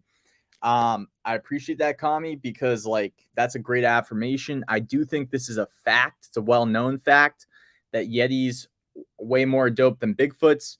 They just look more slick. They're obviously cooler, right? Yeah. So check it out. You can mint it right now for 30 ADA, and 10% of that 30 ADA goes right to this environmental impact fund. So that'll be 3 ADA. Every time you buy one, 3 ADA, which is like $3 almost, goes towards helping the environment. But then also royalties will be going towards that environmental charity as well. So Timmy, do we call them Bigfoots or Big Feets? I saw 5 big feet today. Well, I think we have to call them Bigfoot, because if we say big feet, then people are going to be confused. Like, oh, I was out in the woods today and I saw 2 big feet. Well, of course you saw 2 big feet. Were you looking down? Like, I think you have to say Bigfoot. Otherwise, it'll be confusing. Yeah, Big Feet Pie maybe is how you, a group of them. But so Connor, I just want to pull up this one real quick. And this is so true. Anyone overhearing a conversation about NFTs or crypto is usually like, what the heck are these guys talking about? That's wicked true. When Hypebeast, that's up pretty, I think we're transitioning, or we're starting to here. Yep. Any other comments that you wanted to get to, Timmy? Well, I think this is Treppy here. This is the founder of the 80 Yetis project. This is who I've been talking about. So love to see you here, Treppy. Thanks for showing up. We're just wrapping up here. Jay, did you have a question or anything for Treppy? I just wanted to ask, so Yetis, we've established they're cooler than Bigfoot, and I just was curious on your take. Is it, Big Feet or Bigfoot? What's the way that we're gonna go in history here? A little debate amongst the chat. Feel free to shoot it down there, Treppy, and we'll bring it up. Yep. But yeah, the big thing we focused on, Treppy, was the environmental impact fund. So cool. I see this in a ton of Cardano projects giving the charity. We had Cardolphins on here a couple of weeks ago, and they're trying to help the dolphins. I think this is in Cardano's DNA, to have this ecological perspective. We're proof of stake. We're good for the environment. Cardano is a green blockchain. And so I think that's why so many of our NFT projects are trying to live that ethos and be good to the environment. Yeah, so this is interesting, Timmy, because I actually am turning into a Big Feet. Only real way it's called is Big Feet. So I'm actually turning a little bit into a Big Feet believer now, because like, to me it was always called Bigfoot, but now with all these supporters of the Gauntlet in the chat saying Big Feet, now Treppy, who's the Yeti expert, obviously, confirming, it is definitely swaying my opinion. All right. Okay, well, let's actually get ready then to move on. We're To going to talk about done with Hypebeasts. Hypebeast has a few different DNAs. None of them are Yeti quite yet, but they do have some other DNAs that I want to walk you through. What we're going to do, Jay Crypto, I'm going to share my screen. I want to talk about some cool things with Hypebeast, maybe for 10 minutes, and then we're going to have Peppers join us. That's Peppers is the founder of Hypebeast. He's the founder of Cypherkicks, and he's going to join us on the call in about 10 minutes. So let's go. But first, let's do like a quick kind of overview of some of the key points of this project. I think this will be pretty cool. Here is their website. It's called Hypebeasts. The URL is hypebeasts.shop, hypebeasts.shop, if you want to check this out. Now, here's what happened. On March 31st, they did an airdrop where they gave away 5,000 of these Hypebeasts to owners of Cypherkicks, right? The creator of this project is also the creator of the Cypherkicks sneaker project, and they just gave away these Hypebeasts. It's totally nuts. It was a free airdrop, and that was just a couple weeks ago. And what's happening is it says here in April, well, with these Hypebeasts that they gave away, none of the metadata was fixed. Okay, so there's going to be metadata for the fashion that's on the Hypebeast. This is the Hypebeast here on the left. There's metadata for what kind of DNA. Is it a zombie? Is it a what? Is it a robot? All of that is undecided. So right now you have an NFT without any traits. And in fact, if I go to JPG store here, look at this. You can see that it's all an animated GIF, and it's not just one skin. What this means is if you buy this one here for 89 ADA, you don't know what skin it'll be. There's no properties, there's no metadata, which is so it's kind of like this random kind of unknown time now. And all of these are going to settle. What's going to happen is sometime in April, and actually we were talking to Peppers before we went live. He says in the next week, so sometime within the next 7 or 8 days, there's going to be a reveal event. And what that means is all of these NFTs here are it's not going to be animated. It's going to get fixed. And so maybe this will be the reptile or it'll be the robot version, and that'll be what it is forever. And then there'll be a bunch of other metadata based on what attributes and traits it has. So that's kind of cool. I don't think we've seen this necessarily before. I think the Clay Nation pitches are kind of doing something similar, but this is the first one that's done it, where you have an NFT from the collection, but you don't know which one yet. And so I'm really excited for that. Go ahead, Jay. I was just gonna say these are dangerously cool, by the way. Yeah. Like these are like border like they this is really something I could see catching a lot of traction. Do you know if they'll stay with the kind of little screen animation, at least like not changing to a different version, but still have that little static? That's a good question, actually. Let's ask Peppers when he comes. Like, are they gonna have an animated element or not once they mint? And you're right, Jay. These are beautiful. I actually want to show some of the art here. The whole idea. What's that? I don't even. I'm not like an art guy. I mean, you know me, Timmy. I'm a utility investor. But I even said with the Akatsuki, ones from Naruto, I was like, these are freaking dope. Like, these are dope. And the whole idea with this project is bringing fashion to CNFT. And so you're going to be able to buy jackets and shirts and hats and all these kind of, they're partnering with fashion designers and artists to bring fashion into their marketplace. So you can see a whole bunch here. Super, super cool. This is like there's a statue one. This is the zombie one. I love this kind of blue kind of take on the zombie. Love this armor here. But this is my favorite one here. The skateboard in the back with Cypherkicks. Look at the Cypherkicks on the bottom of the deck here. How cool is that? And then this kind of branded jacket.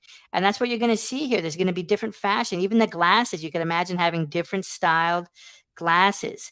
And so they're actually going to be creating a marketplace where you're going to be able to buy these assets, buy traits, and upgrade your NFT. So let me tell you a little bit more, and we'll get Peppers on here soon. The live chat is going nuts. Bring on Peppers. He's coming. He's coming. Give us a couple more minutes. So I want to kind of walk you through their plan. It's 5,000 of these Hypebeasts. The aim is to gamify NFTs. So you can upgrade your Hypebeast by customizing them with new items, which you can buy in the wearables marketplace. Okay, so there's going to be a marketplace where you can buy clothing and accessories for your Hypebeast. Now they've got these sick collaborations, J Crypto, Ugly Bros, Dead Pixels, and Disco Solaris. I mean, how amazing is that, right? I'm a huge Dead Pixel guy. Like, just having the opportunity to interview Adrian way back in the day before everything blew up for his project. Yep. It's like a founder that I think is just a tremendous guy in the space, like tremendous founder in the space, an entrepreneur. Totally wicked. They've got a wearables marketplace coming. They're going to have real life merch. So the whole idea is bringing IRL to URL in real life to the internet, but then also back and forth again. I think they want to have like actual clothing and accessories that you can buy and have shipped to your home address. Real life merch. They're also going to be at CNFT Con, and we got a little bit of alpha here. We know where they're going to be at CNFT Con, and check this out. Hypebeasts and Cypherkicks is going to be right beside Clay Nation. This is actually the main stage here. And so you're going to have hundreds and hundreds of people just kind of loitering around these chairs waiting for the next speaker. And there's Hypebeasts and Cypherkicks right there. This is the premium spot at CNFT Con. I think they're totally killing it there. You can see where all the other projects are going to be at the convention, but this is the one you want. Right there, right beside Clay Nation. Who knows? Maybe Snoop Dogg and Champ Medici will be checking out Cypherkicks and Hypebeasts. So that's on their roadmap, CNFT Con. Wicked collaborations. I want to tell you just a tiny little bit more info. What was it? We talked about this reveal event coming in the next few days. And then this is a screenshot of their marketplace. And so you can imagine here, you're going to be able to, let's give it a second here. You're going to be able to buy the camo jacket or buy the Chicago Bulls jersey or buy a conical hat, right? And so you'll pay amount of ADA. And then get this, they're going to be able to, they're going to take your ADA for the Chicago Bulls jersey, and you send them your Hypebeast NFT, and in real time, they're going to create a new NFT in their back end and then send that to you. It's pretty crazy that they've got this technology to create a new NFT with new traits on the fly.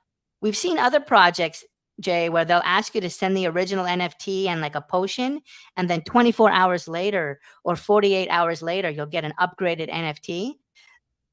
Hypebeast is doing it on the fly. And he actually sent me this really cool tech demo. I'll show you this quick and then we'll get Peppers on. But this is a pretty cool demo where I can choose 3 different sneakers. Let's say I'm going to choose 224 and I'm going to choose sneaker number 174. And go ahead, pick a number here, Jay. 222.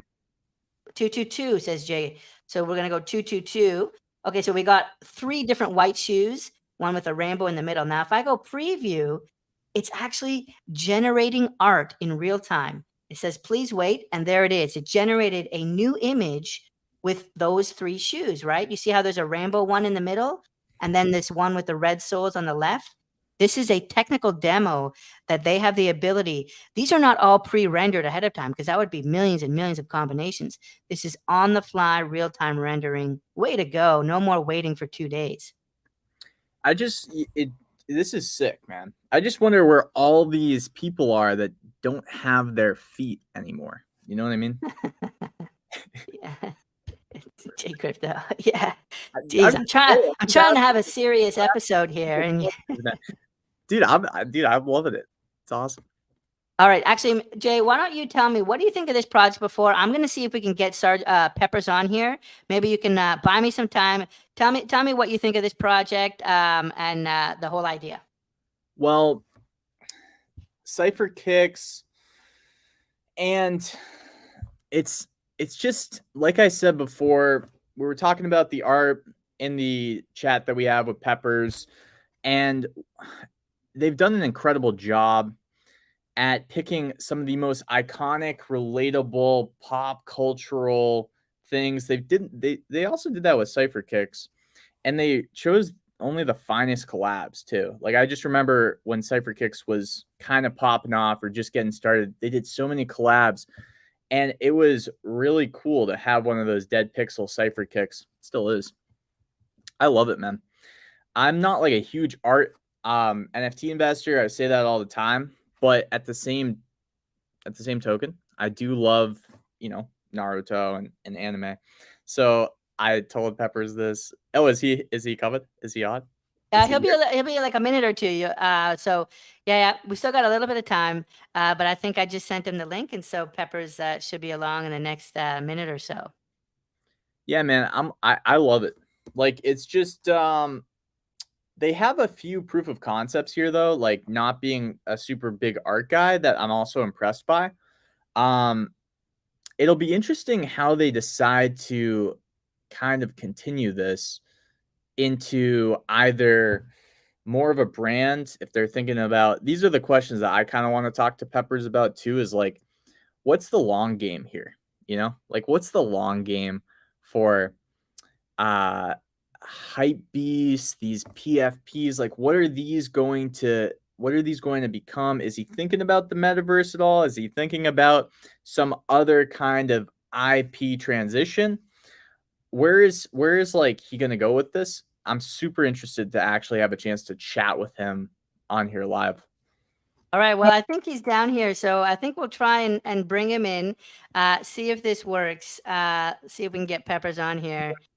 Hey guys, how are you? Hey, Peppers, we're doing Great. good. How about you, man? All good, thank you. Yeah, so that last question that you asked is a good one. So, a lot of projects are trying to transition into the world of metaverse. What we're trying to accomplish here with Hypebeasts is a little bit different. We're always trying to go for something that no one else is doing. And, Timmy just mentioned something very interesting about the marketplace where you can just update or customize your Hypebeast in real time. So one of the things that we want to do is for certain trades, not all of them, obviously, but for certain trades, we want to allow people to, you customize your Hypebeast with like maybe a cool jacket or something you really like for example, that camo jacket. Then what we'll do is we will take, weeks before that, it will be designed. We want to manufacture that apparel item. So when you customize your Hypebeast, not only will your Hypebeast have the jacket now, but we will also send you the jacket that you just bought in real life. That's so crazy. Yeah. So one of the cool things that we want to do is that, and we want to work with, street artists, graffiti artists. We want to work with up and coming fashion designers, other projects on Cardano. Like we're working with the Pixels, we're working with, Disco Solaris, Ugly Bros. We also got, a collab trade coming from Yummy Universe. So we're working with huge projects on Cardano. But we want to take this a little bit further and work with real, not that NFT artists are not real, but artists that are away from this Web3 environment that we live in. So one question that I need to ask them, because this is awesome that you guys are bridging into physical items with the NFT, something I'm super passionate about too. What do you think about verification for if you have this NFT and you also have the jacket?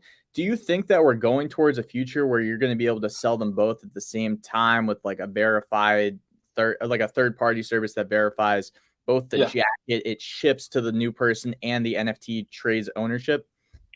So this is actually in our white paper for Cypherkicks, not for Hypebeasts. We want to do this initially with sneakers. So they will have some sort of tag, probably an NFC tag. And when you buy a sneaker from our project, we will obviously have sneakers, customize them, even possibly, Jordans, sneakers are very hard to find.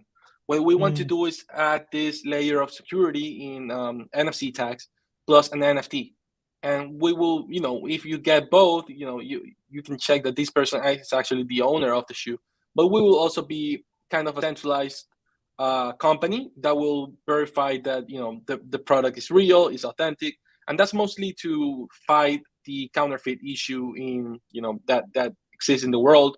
Is over I think it's like half $1 trillion market or something like that. It's incredible. So we'll probably solve that, but with the Cypherkicks project. With Hypebeasts, we'll mostly be working on onboarding fashion designers, graffiti artists, that type of person into Cardano. That's one of our main goals, to be that entry point for them, so they understand how everything works, and that way they can, bring some of their talent into Cardano in the future. I love that idea. Like Snoop Dogg and Champ Medici have talked about doing this these series of videos to help musicians Yeah. come onto Cardano. I know Nito, big fan of the channel, big supporter, is working on getting musicians onto Cardano. But I love that you're going to be there helping us get these graffiti artists and these fashion designers.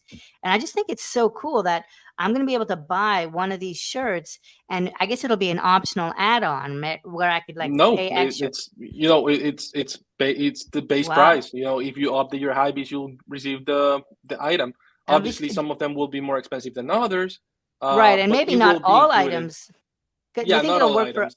Right, because I was just Not all looking at this items. gun here. I was thinking it'd be pretty Yeah. cool, like if you guys would ship a gun up here to Canada. But I guess some of them won't be possible. But That's the next. That's the That's next a tough phase, one. right? Wait. So I wanted to ask this because obviously, whenever you're changing something on an NFT, Yeah. Peppers, are you leaving that policy ID unlocked, or how does that kind of Yeah, work? policy ID has to be unlocked 100%. And we'll just have like it a unlocked for. People are doing Yeah, that too. yeah, It's like it's cool to see. necessary. yep. The good thing is that we are a very trusted project. Cypherkicks has all over over $500,000 in just trading volume. We're a project that everyone knows in the NFT space. We've been around since like August. We're opening a company to manage these two projects. So it will be a Nice. legally registered company in the United States, and we'll obviously not be messing with people. Yep. We'd So never do that. So I think we're in a position which people can trust what we're doing. now, one question. Let's talk about the reveal mechanics. I know you're telling some. There's going to be 2 phases to that, but we had a question, Peppers, around. You know how it's animated here Yeah. that you can see once Yeah. the reveal happens and it settles on one skin. Is it Yeah. just going to be a static image, or is it still going to have some animated treatment here? You have this cool that kind of static phase overlay. effect. The No. static It overlay. will be static. It will be a static image. It will be a clean image. That's my thing. I always go for very smooth, clean lines. Got it. So it will. This is mostly to show people what the NFTs could look like. This is a very common thing on Ethereum. A drop happens and all the NFTs are unrevealed. On Cardano, that's not happened before in this type of drop. So Yep. we're very happy to be one of the first ones doing this. Dude, it's so cool, man. Like I almost would Thank you. want to have one that doesn't change and just have like that one that just continues. Oh, someone told me that. So Yeah. we might probably do like a sale for like 5.8 or something like that in the future, so people can buy like the commemorative unrevealed artwork if they want to keep it. And can Yeah, we that's cool, tell the people what can you share about the 2 phases of the reveal? I think there's like an early opportunity there. Yeah. So our plan is for next Wednesday or Thursday. We'll announce that probably on Monday. We'll announce the specific day. Yeah. We'll do a pre-reveal event. So you will be able to go to our website, basically send your Hypebeast plus a fixed amount of ADA. I think it will most likely be 25 ADA, and you will receive instantly the NFT unrevealed. So revealed NFT. So it will have the final image with the metadata. It will look like a regular NFT. We'll just have the image based on all the images that you guys have seen, all the sneak peeks. It will have it's different trades. We have a bunch of trades in this collection. Everything will look very different, but we're making sure that everything goes well. Like trades go well with each other. So yeah, you'll be able to see like your NFT. You'll be able to like check the ranking. Even during the pre-reveal event, you'll be able to see if it's a rare one or a super, if it's a common one. A few days after, it will be the public revealing event. So that will be 100% free. So if someone doesn't want to spend, the 25 ADA, they can just wait for the weekend, and their NFT will be revealed with everyone else's that haven't participated in the pre-reveal event. I have one more question, Peppers. Yeah. So are all of these Hypebeast feet missing? Is that like where they came from? Actually, that's a good question. I'll leave that for later. Not say yet. You can't say yet. No, okay. I can say it. I can say it. That's a really, really good question. I love this idea of like 2 different. Why else would you leave the boat out? Is the reason why I'm just like contemplating that. There's got to be a reason, right? Like there's not There has to be, right? Reason, right? So yeah, there has to be. Yeah. We have a lot of ideas and plans for Hypebeasts in the future. Some of them include like fashion shows in which we'll do like a Twitch stream and people will be able to go and show us their customized Hypebeasts. We'll have like a panel of people judging which ones are the better ones or the best ones. Earn rewards, ADA, NFTs, whatever you can imagine. But we also have a bunch of talented people in the team. Like one of the people in my team does professionally like manga series for other companies. So it would be really cool if we could do like some sort of manga, possibly in the future anime, based on the Hypebeasts and their story. There's going to be a storyline. Don't worry. There's going to be a storyline for this. There's going to be like the bad ones, the good ones. It's going to be interesting. So you're building a massive brand here that has a few different verticals. That's really cool, man. Yeah, thank you. Appreciate it. That's the goal. We have a lot of ideas. We can make them happen. We luckily Cypherkicks was a great way to fund or all these crazy ideas. Like you can imagine. I mean, these NFTs, we gave them away for free to our community. It was 5,000 of them. We could have very easily sold this. We have we have the community. Yeah. We have over 12,000 people in the Discord. We have over 11,000 people on Twitter. We have the community. We have the people. We have the interest. But we still decided to give this away for free for our community to thank them for all the support they've shown. And I think everyone's very, very, very happy. Some drops they sell for 50, 60, 80 ADA, and the next weeks, the next days they're going for like half the price, right? These we gave away for free, and people are selling them above 90 ADA, and that's we're very, very happy about that. I think on the pricing then, and like kind of the minting, giving away for free. One thing is like we want to make sure the teams are getting paid and they're incentivized, and so it sounds like you'll get a little bit from this reveal event, but then also the marketplace. Once you open that'll be a way to generate some royalty or some revenue, let's say. But then are there going to be royalties on the Hypebeasts? Okay. 7.5%, and we chose that number based on the fact that they were free, right, for the community. So it's going to be 7.5%. That's already live on JPEG Store. They're listed. You can go and buy them. I think we have about 25,000 ADA in volume in the last few days, which is good for the fact that they're unrevealed still. And a lot of people on Cardano don't know what unrevealed NFTs are. Like they come into the Discord and ask me like, "Oh, I have 3 of these. Why are they all the same, right?" And we have to explain them, But it's part of doing things in a new way and trying different things on Cardano. I think we're still way early, and this shows that. Let's explain one thing that we haven't explained yet, and I'm actually going to show our private chat that we had. But I just wanted to show the skins. We haven't talked about the different skins, and they're called DNA. And maybe we can walk through some.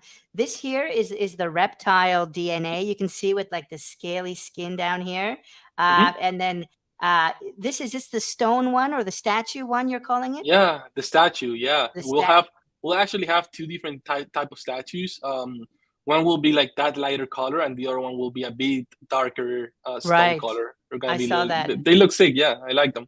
Yeah, and then this one here. What is this? Is this the darker statue or? No, that's a robot. That's the robot. Got it. Right. Yes, that's a robot. Yeah. The screws. And you can see the neck as well. That's a zombie. Zombie, got it. And there's a lighter zombie. I feel like this guy is a little bit lighter, right? Yeah. He looks kind of like you, right? I'm a big fan of this guy.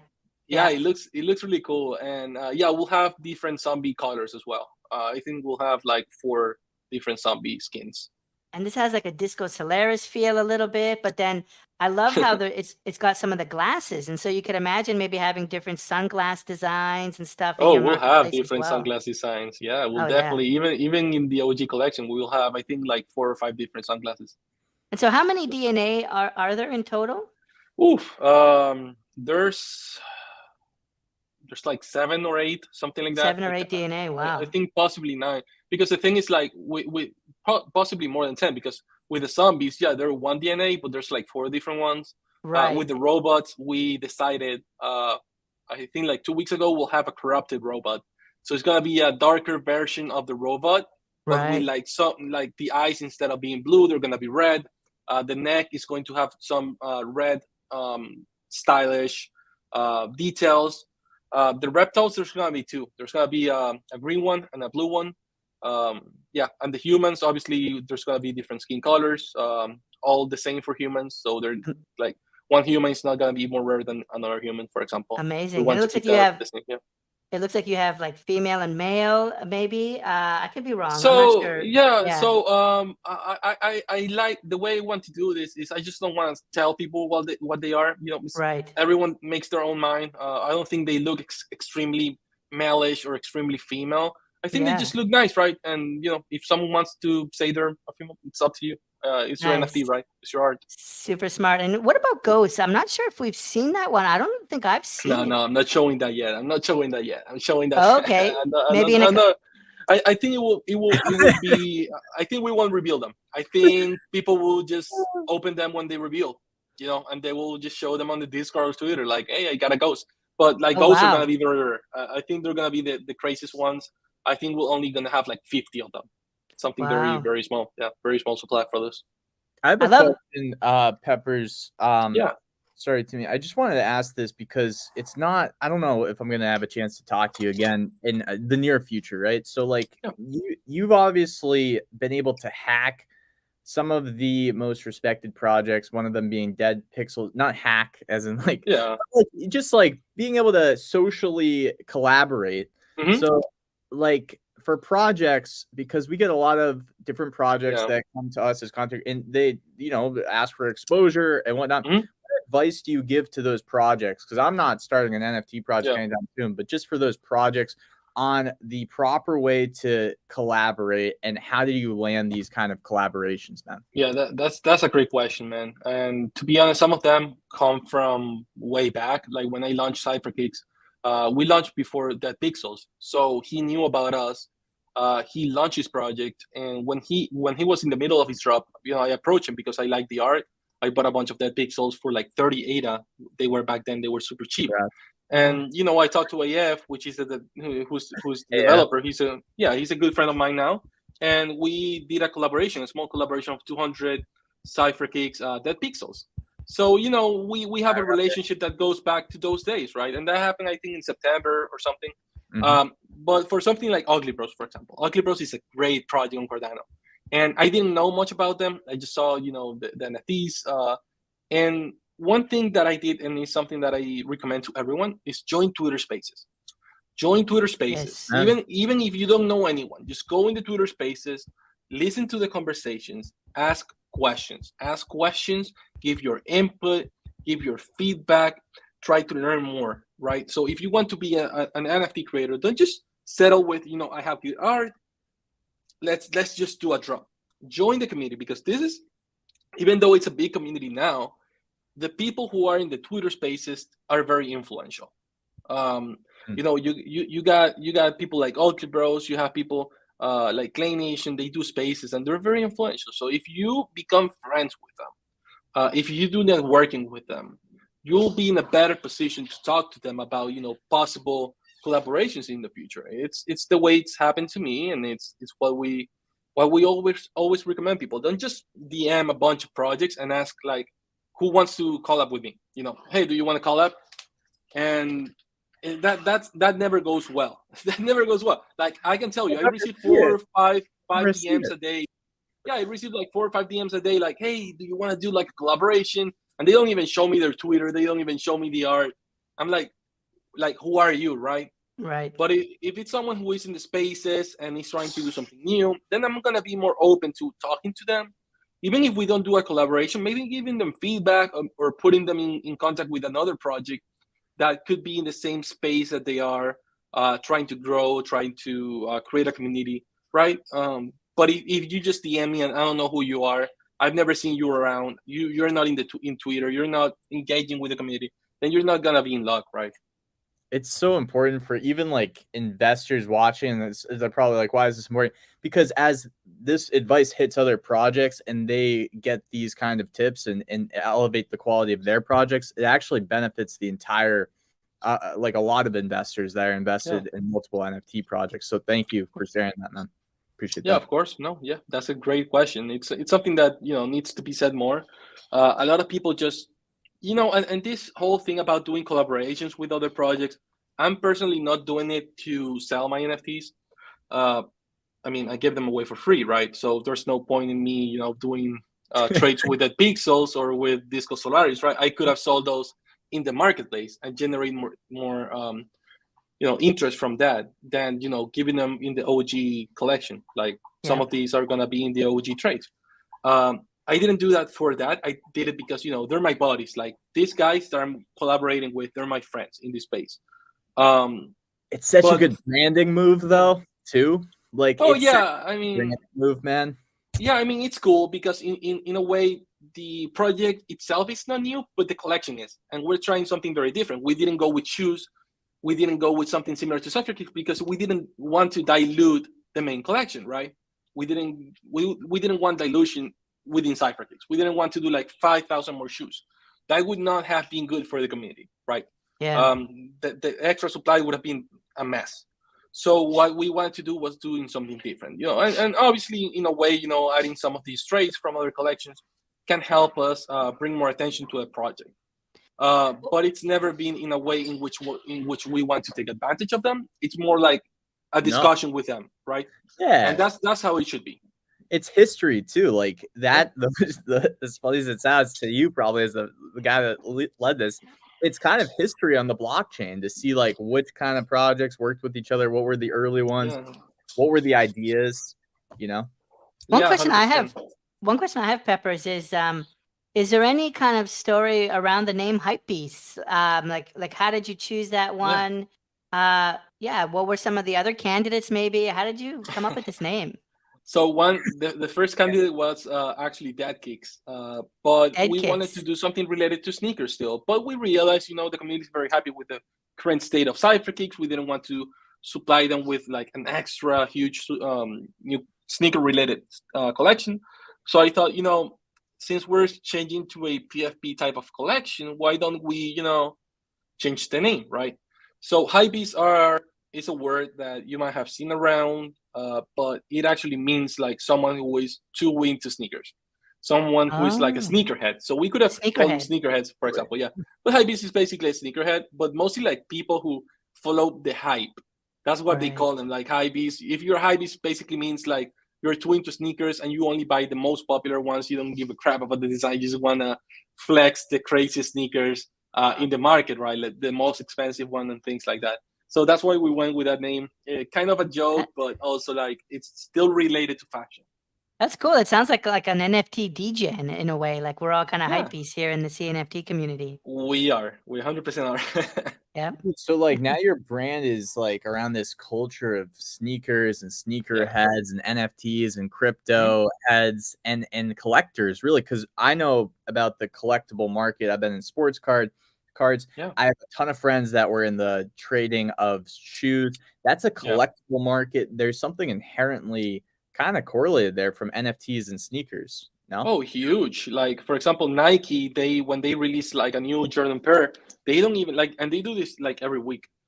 They do drops like NFT drops, but for shoes, and you have to go join a queue and, you know, try to click like buy as, you know, the faster than other people, enter your credit card information faster than other people, and then maybe you'll be able to buy a pair of shoes. You know, before that didn't exist. It was like you would go to the, you know, to the mall and hope they had the shoes that you wanted. But now they do this queue method that is so similar to NFTs. So a lot of sneakerheads have joined Cypherkicks because of that, because they see the similarities and they also want to, you know, be around other sneakerheads and people who like the same things they like. Are you a sneakerhead? Oh, huge one. Yeah, Yeah. 100%. Yeah. I have a good collection. Yeah. Very cool. Well, let's see if we can bring in the live chat a little bit. Anyone that has any questions for Peppers, go ahead and throw them in the live chat. We want to get your questions on here. There were a couple. I saw that you brought this one up, J Crypto, and I didn't let you actually speak about it. Are you guys opening a store in Pavia or Pavia? It doesn't sound like you guys are going that metaverse route, though. Yeah. Is that correct? Yeah. So with Cypherkicks, we want to do it. So we already reached a pre-agreement with 3 metaverse projects. We cannot say who they are, but they're very well known. And what we want to do is that the main characters in the collections can wear Cypherkicks, basically. Mm. So imagine if Pavia has like a main default character, and you can buy like some clothes and stuff like that. What we want to do is reach an agreement with them so that every single shoe that is available has to be a Cypherkicks, and they have to be unique. So everyone who wants to wear like designer cool shoes, they will only be able to do so if they buy Cypherkicks, and there will be a store inside the metaverse and everything. So obviously, if we reach a point in which they have like way more than 5,000 people playing the game, then we would probably release like a second version of only metaverse Cypherkick, something like that in the future, but always with a supply, with a limited supply, right? So you go for like an exclusive contract with the metaverse to kind of get that's that. what we are working on. Correct. That's for Cypherkicks. That's a little bit more future state, which is why I don't talk too much about it. But Cypherkicks is a project that has been around for a long time, and it will continue to be around. We're always working in, like this what we did with Hypebeasts. It's not even the biggest thing that we'll do for Cypherkicks holders. We'll continue to do crazier things for them, and people can sell them, people can buy them. I don't concern myself with the floor. I don't concern myself with the marketplace. Once people start to realize that there's so much more to Cypherkicks, they'll buy them, and so I don't really concern myself with the prices. I let the market decide. When they see the type of value that we're providing beyond Hypebeast, they will realize like, oh, I shouldn't have sold. Let's do a super quick one, then get back to Hypebeast. But there wasn't, since we're talking about Cypherkicks, there was this question here: any sneaker peeks? And I think they might be asking about Cypherkicks kind of sneak peeks. But I also wonder, are there any collaborations with Cypherkicks coming up that you can talk about, or anything happening that you want to share? Yeah, something really cool happening tomorrow. Actually, we have a Cypherkicks collaboration with Degen Crypto Club, which is a very well-known project in Cardano. And there will be 1,500 NFTs that will be for sale tomorrow. So yeah, that's happening tomorrow. It's gonna be a lot of fun. They're gonna be like full body Degens, and they'll be wearing like Cypherkicks on their feet, of course. Where can I go actually if I want to participate in like that Cypherkicks sale tomorrow? Should I just kind of follow you on Twitter, which is here at Cypherkicks, or is there the 100%. Discord? What would you recommend? Yeah, that works well. Follow us on at Cypherkicks on Twitter. Join the Discord. If you have any questions, I'm always there. My community is always there, ready to help. But yeah, that's a good way to start. You can see on top there's like a sneak peek on the banner. That's how they will look. And you can see there the date, April 17th. So yeah. Wow, that's very cool. Let's actually zoom in here. There's a lot going on here. Yeah, you got the Degen Crypto Club there. You got April 17th. So that's tomorrow. That's tomorrow, yeah. Very, very cool. 1,500, you said. So pretty limited supply. Yeah. It's a good amount for a collaboration, though. Collabs usually are not that big, right? Good point. It's not its own collection. It will be managed by both projects. We want to bring the same idea of customization to these Degens, so people will be able to change, the jackets, the pants, the shoes, that type of things. It's something that I'm trying to follow with my brand. Be a little bit known as the project that found a way to make this happen, because a lot of projects do customizations, but it takes them like a week, 2 weeks to customize it by hand and like update the artwork. We will do it instantly, so that's something that people will start to get into in the future. So, Pepper, let me ask you this one, because I'm listening and it sounds like you really enjoy what you're doing. What is your favorite part of what you do? Is it launching something like a collab? Is it managing the community? What's your favorite aspect of what you do? So for me, managing the community is not something that's really like that. I'm just part of the community myself, right? We have mods, we have a community manager. To me, I'm just there chilling with my community. We never have people like chilling stuff. We barely ever ban people for chilling or trying to scam. Like the community is very chill. So to me, really managing the community is not something that I have to develop a lot of time to. The collaborations are a lot of fun, especially when we have time. And this collection with Degens, we've been working on it for like 3 to 4 months. So it's been a lot of fun. It's just they've like Jack from Degen has become like a friend to me, right? And what we're trying to do, like for example, the mint price for the whitelisted people who are basically all degen or Cypherkicks holders. The snapshot will be later today. They will be able to mint for 45 ADA. So we kept the price, ultra low. You see projects that are new dropping for 50, for 60, for 70 ADA. We are two big projects and we're dropping for 45 because the whole idea is to reward our community with something cool. Some of them will be able to flip them for a good price. Some of them will keep them to customize them and play with them. It's up to them, right? Well, the whole idea is to reward our community. Well, how sick are these Cypherkicks socks here? Yeah, That's we have so them. Cool. We have them on our website. Actually, we actually we sell them. That's a merch item that we sell. Yeah. On the Cypherkicks site itself. .com. Yeah, cypherkicks.com. Wow. You go to shop and we have 3 different Cypherkicks socks. Yeah, a lot of people in the community have them. I feel like with Cypherkicks, it's kind of been in some ways like a technical prototype, an MVP. Like you've proven out that you can do merchandising, you can do, the logistics around sending out physical merchandise. You can do this kind of rendering on the fly. And like Cypherkicks is really kind of this canvas where you've proven out a whole bunch of stuff. And now it's, now it's coming to fruition under Hypebeasts. It's kind of this beautiful evolution. Yeah, it's something that every time that I do something, I learn from that and I try to put that into practice, right? So Hypebeasts is basically a collection based on everything that I have learned ever since I started, working in the NFT space on Cardano. So everything that I have learned from my own project, from other projects, from friends, feedback from people is being put into Hypebeasts. We have this question here from a big supporter of the channel. Big shout out, CM.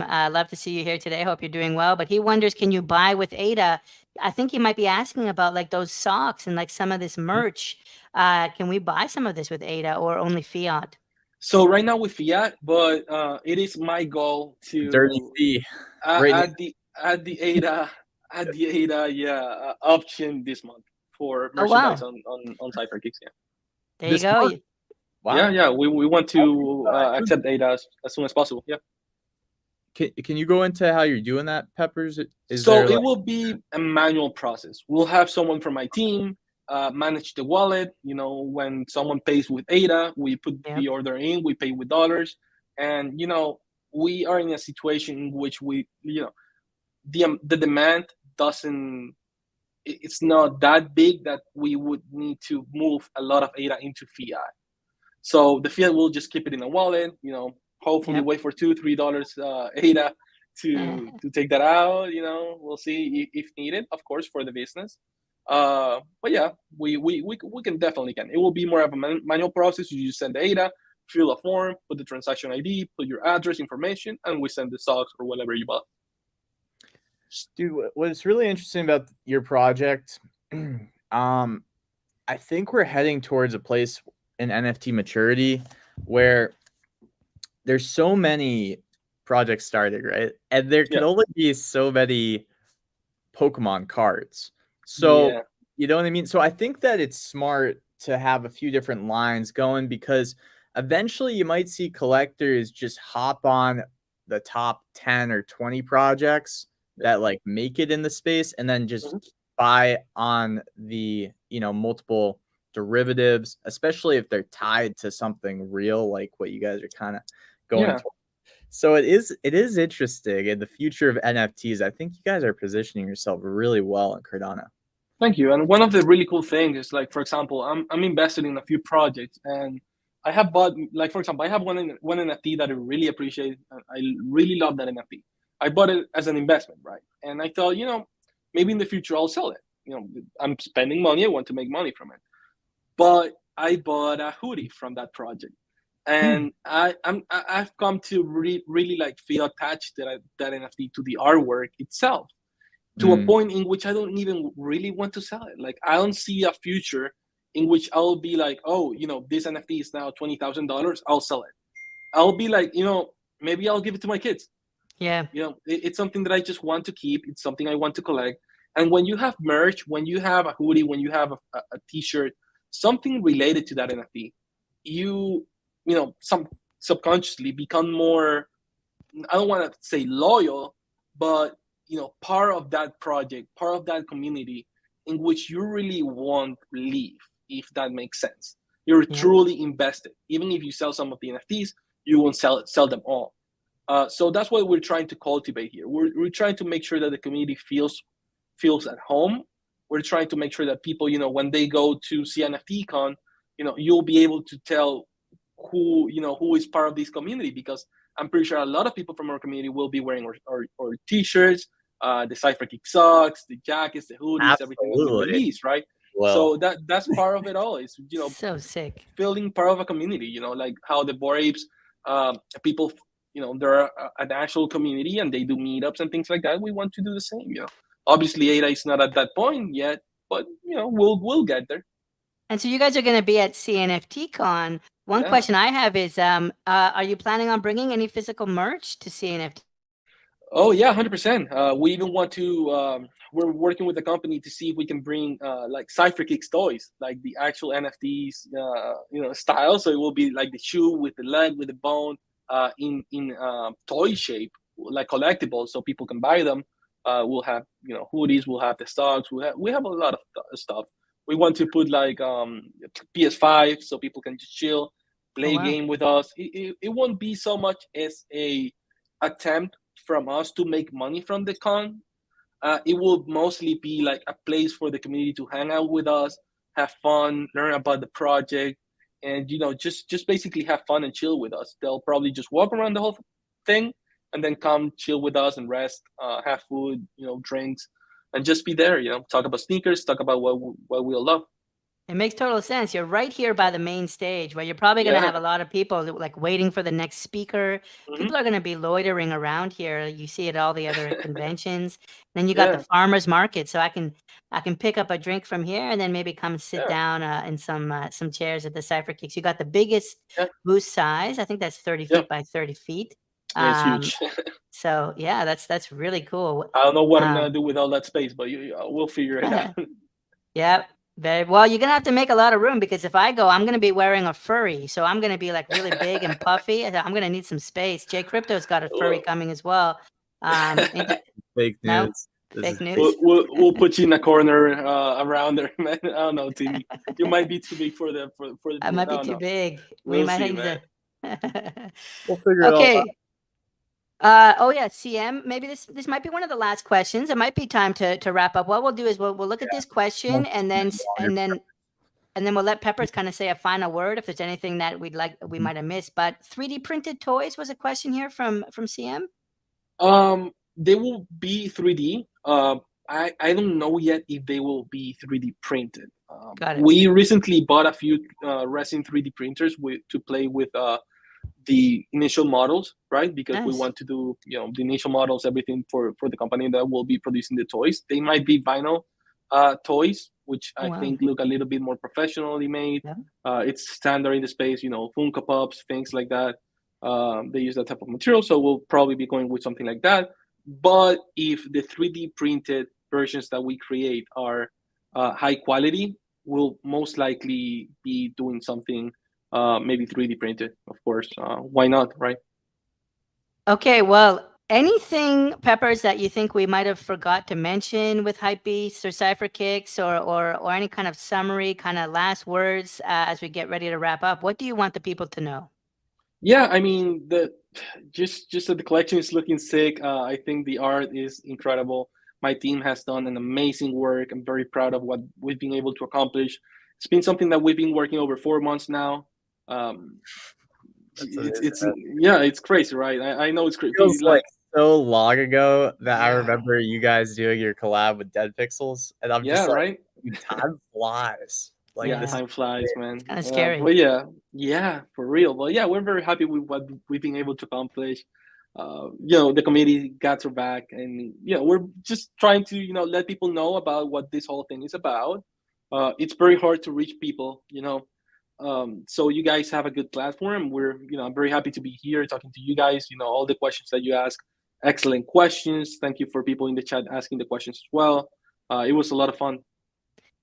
Well, thanks so much for coming on, and thanks for waiting. To be the third project. It lets us spend a lot more time. We're not in any kind of a rush because there's someone else waiting. But I think I'm really honored to have you on the show. You and I we were talking like in January and February about doing something, and finally we're able to do something here. And yeah, I just love it. I actually saw a Cypherkicks on pool.pm in like an early version of my show. I would just bring up pool.pm and see what was minting, and Cypherkicks was just there, and we just kind of we discovered it kind of live, and it's so crazy to think at how far the whole thing has come. I think, wasn't there like a Santa collection? I thought there was like a Christmas version.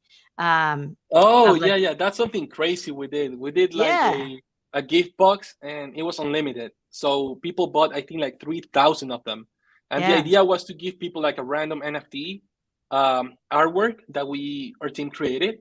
And we were hoping to sell like 300, 400. People bought like 3,000 of them. And people bought them not just for themselves, but just to give them to friends, give them to family, just try to get people on the NFT space on Cardano.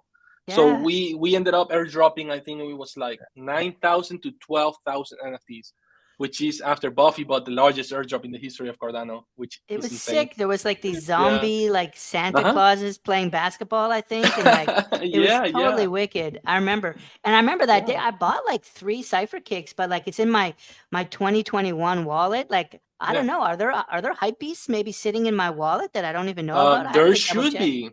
Yeah, there should be. If you have Cypherkicks from the OG collection, then you have them. Yeah.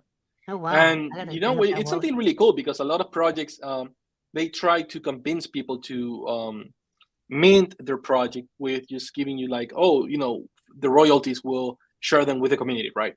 But even if you make 1 million ADA in a year, that's still per person like 15 ADA. So it's a very, very, very low amount of ADA, right? Per person. So what we did here, I think, provides way, way, way more value. Not only are you getting into a brand new collection for free, but like one guy from my community, he had like 50 Cypherkicks, and he was like, "Hey, I love the Hypebeasts, but it could be a good time to make some money, get some returns, right?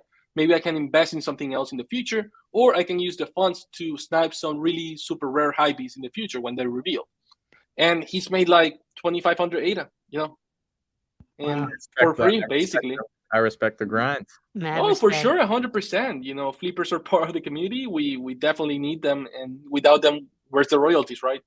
The project would just die. So it's a really cool thing, and I think a lot of people have realized that some things like this are much more valuable than empty promises of 3, 4, 5% royalties, in the future, for example. You guys have like a little bit of an inherent built-in advantage at this point, I think, because you were early to the game and you have just such a print on the history of CNFTs already. You know what I mean? Like no matter thank you. Like that's a really valuable IP, I think. That's like a really valuable thing in this space too. Yeah, and it's been great, man. Yeah, and it's been great. Like we've worked with great teams as well. We work with like Disco Solaris. Like when they approach us, the guy first approached me, and he was very, very kind with me. He was very polite, and he told me like, take a look at the art. If you like it, let me know. He didn't ask me about a collaboration. He didn't ask me to shield him. He didn't ask me to do a retweet, which is what we were talking about before, right? He told me, look at the art. If you like it, let me know and I can talk to you about it. But he puts the art first. Nice. So when I saw that, I thought, he's not talking to me about money. He's not trying to do a cash grab and make money from the community. He's actually doing art. So when I saw the artwork, I told him, like, dude, this is sick. I'm impressed. Why don't we do something? So we released a Disco Solaris Cypherkicks small collaboration. Very small. I think we sold about 200. But my community went crazy when they saw the art. And when we show it to them in the Discord, back then we had like 10,000 members.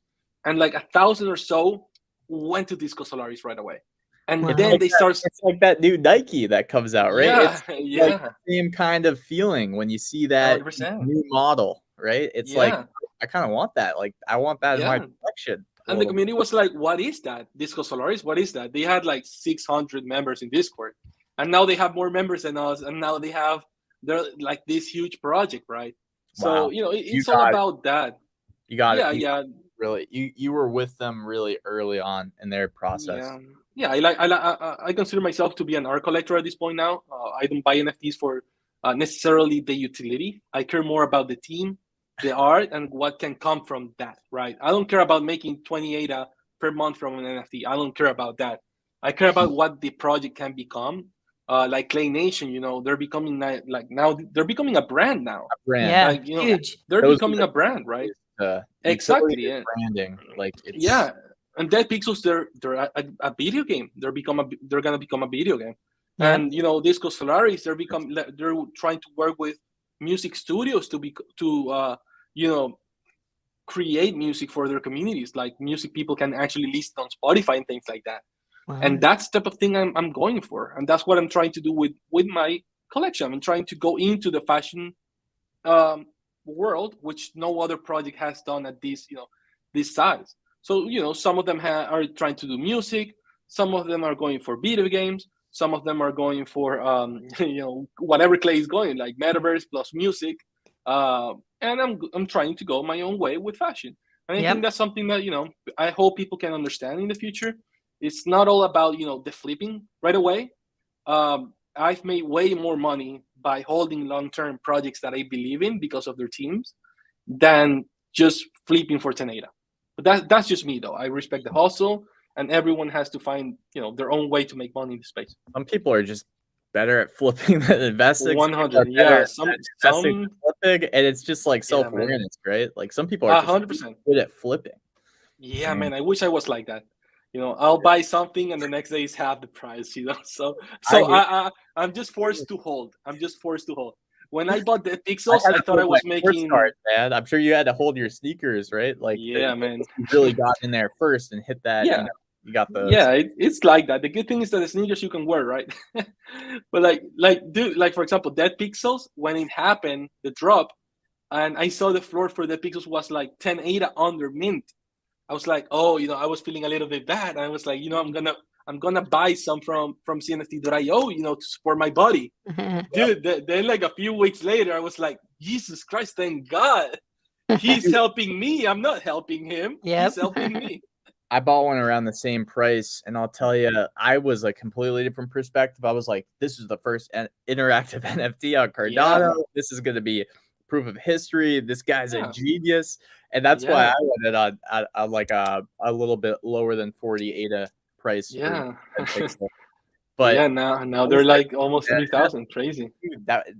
Yeah, you guys clicked it. You guys clicked, and it was cool seeing that collab. But anyways, we won't keep you anymore. Peppers, thanks so much for joining the Gauntlet. This was a sick episode. I think it's gonna hopefully go down in Cardano history too. Thank you. Appreciate it. It's a lot of fun. Thanks so much for coming on. One more time, it's hypebeasts.shop, SHOP. His Twitter feed is at Cypherkicks. I think it's just the same one right now, at Cypherkicks. There's a lot of stuff happening tomorrow with the DJs and then the reveal later on this week, it sounds like. So much happening. It's a busy month for you. Yeah, it's been. Thank you, guys. Thanks for coming on. Are the Hypebeasts going to be feetless? That's the question that we're going to leave you with. Are the feet already minted, or will they have feet? We will stay tuned for more. It's a mystery. Thank you, Peppers. Have a great weekend and a good Easter. Bye now. Thank you, bye. Very, very cool. What a cool project. So much new stuff happening there. What a cool 3 projects we've had. Totally different stages of development, right? One of them is like this DAO project. Another one is Yetis that just minted yesterday. And then Hypebeasts and Cypherkicks, which is a legendary project in the space. Really what a mix. It really is, man. Like, I actually look at Cypherkicks as one of those early projects that has like a solid a solid team base that really took the current moment they had and created something organically and authentically, but also in like a very proper way when it comes to like how to build community, how to build relationships in this space. They just did a lot of things right, and they did it so early, and they have such a big vision. It's one of the players that can actually, like, in my mind, be like a huge Web3 brand in the future, man. Like, Oh yeah, just listening to Pepper's talk, he kind of caught lightning in a bottle with Cypherkicks, but I think it's his authenticity. He talked about joining Twitter Spaces, and like it's so important because when you're in there with these guys, you really get a sense for even just their voice. We don't need to see your face, but their voice really tells you how genuine they are, how authentic they are. It's all about building relationships. Cardano is a blockchain of people. It's not just data blocks on the blockchain. We are all a blockchain. It's like our arms are locked. It's so important to have relationships in this space to be successful.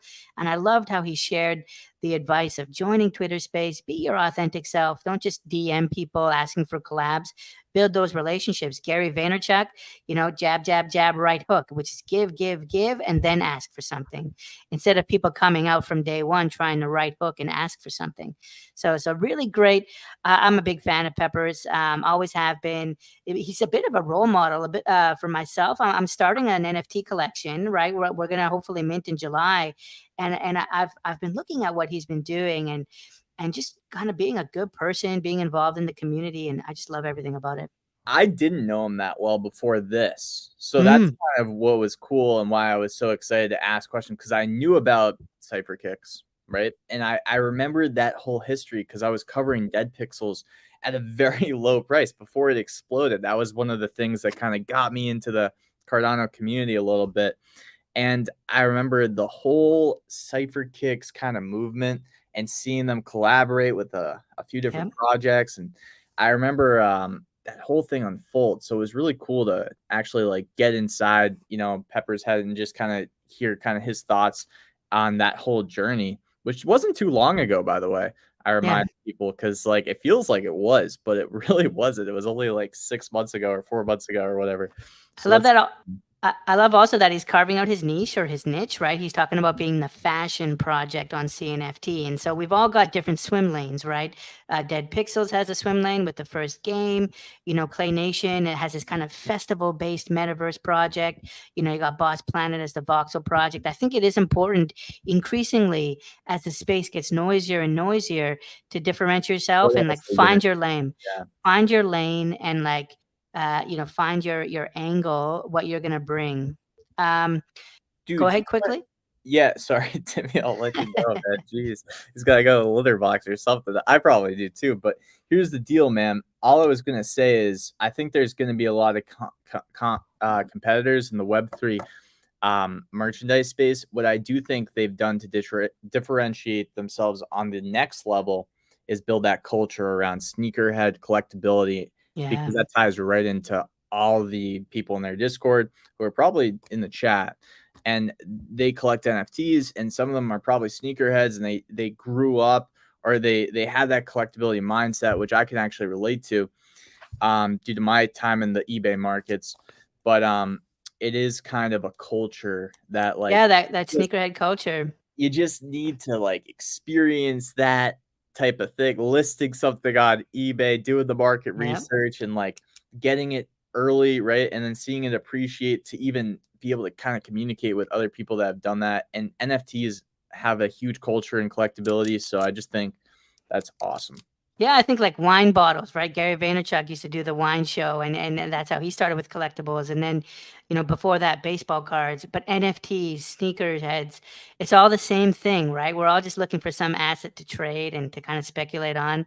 I think it was cool to learn what the word Hypebeasts mean. I didn't know what that was before Peppers walked us through. That was super cool.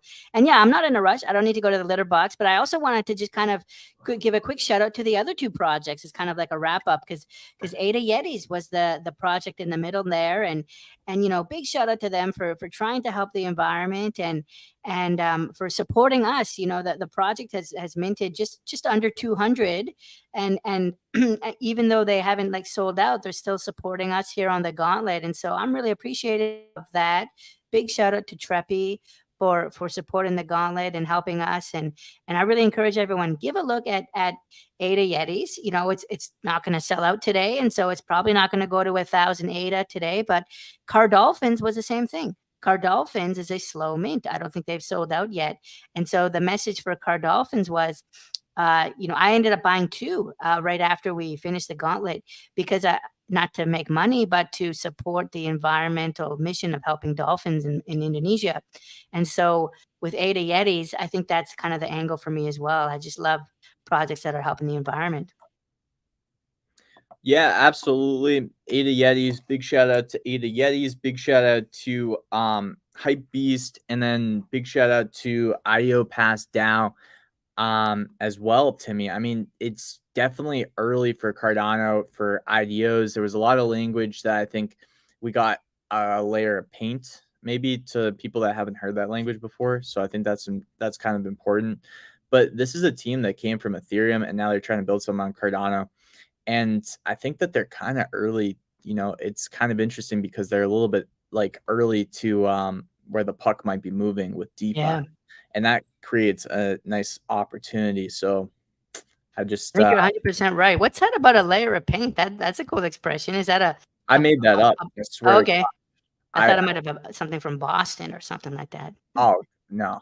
No. There's a saying from Boston though, if somebody can't if they can't jump or they're just they can't jump, you just say they couldn't jump over the Sunday paper. That's pretty funny. I like that. They couldn't jump over the Sunday. But how would a Bostonian really say it? Can you give us that Boston accent? The I Sunday mean, they would just it depends on the level of where they're from. Like if they're deep, they wouldn't even they'd say paper. Paper, Mike Wahlberg.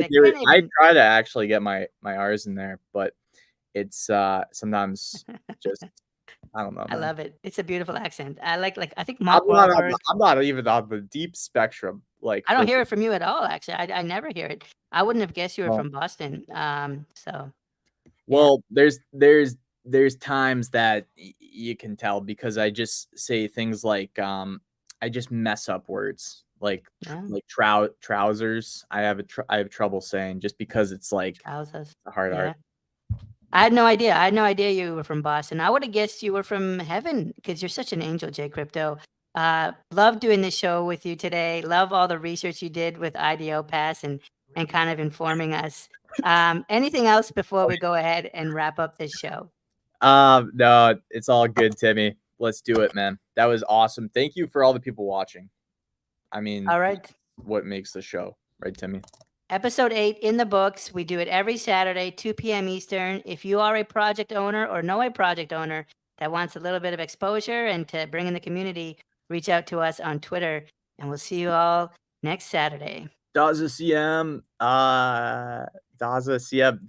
really supported us at the end there. ML, yep. I did. I got a few cut. I got a few hairs cut. All right, Timmy, you can end it whenever. I'm just gonna give shout outs till you do. All right. Through the moon. See you guys. Heaven, Meow. shout out.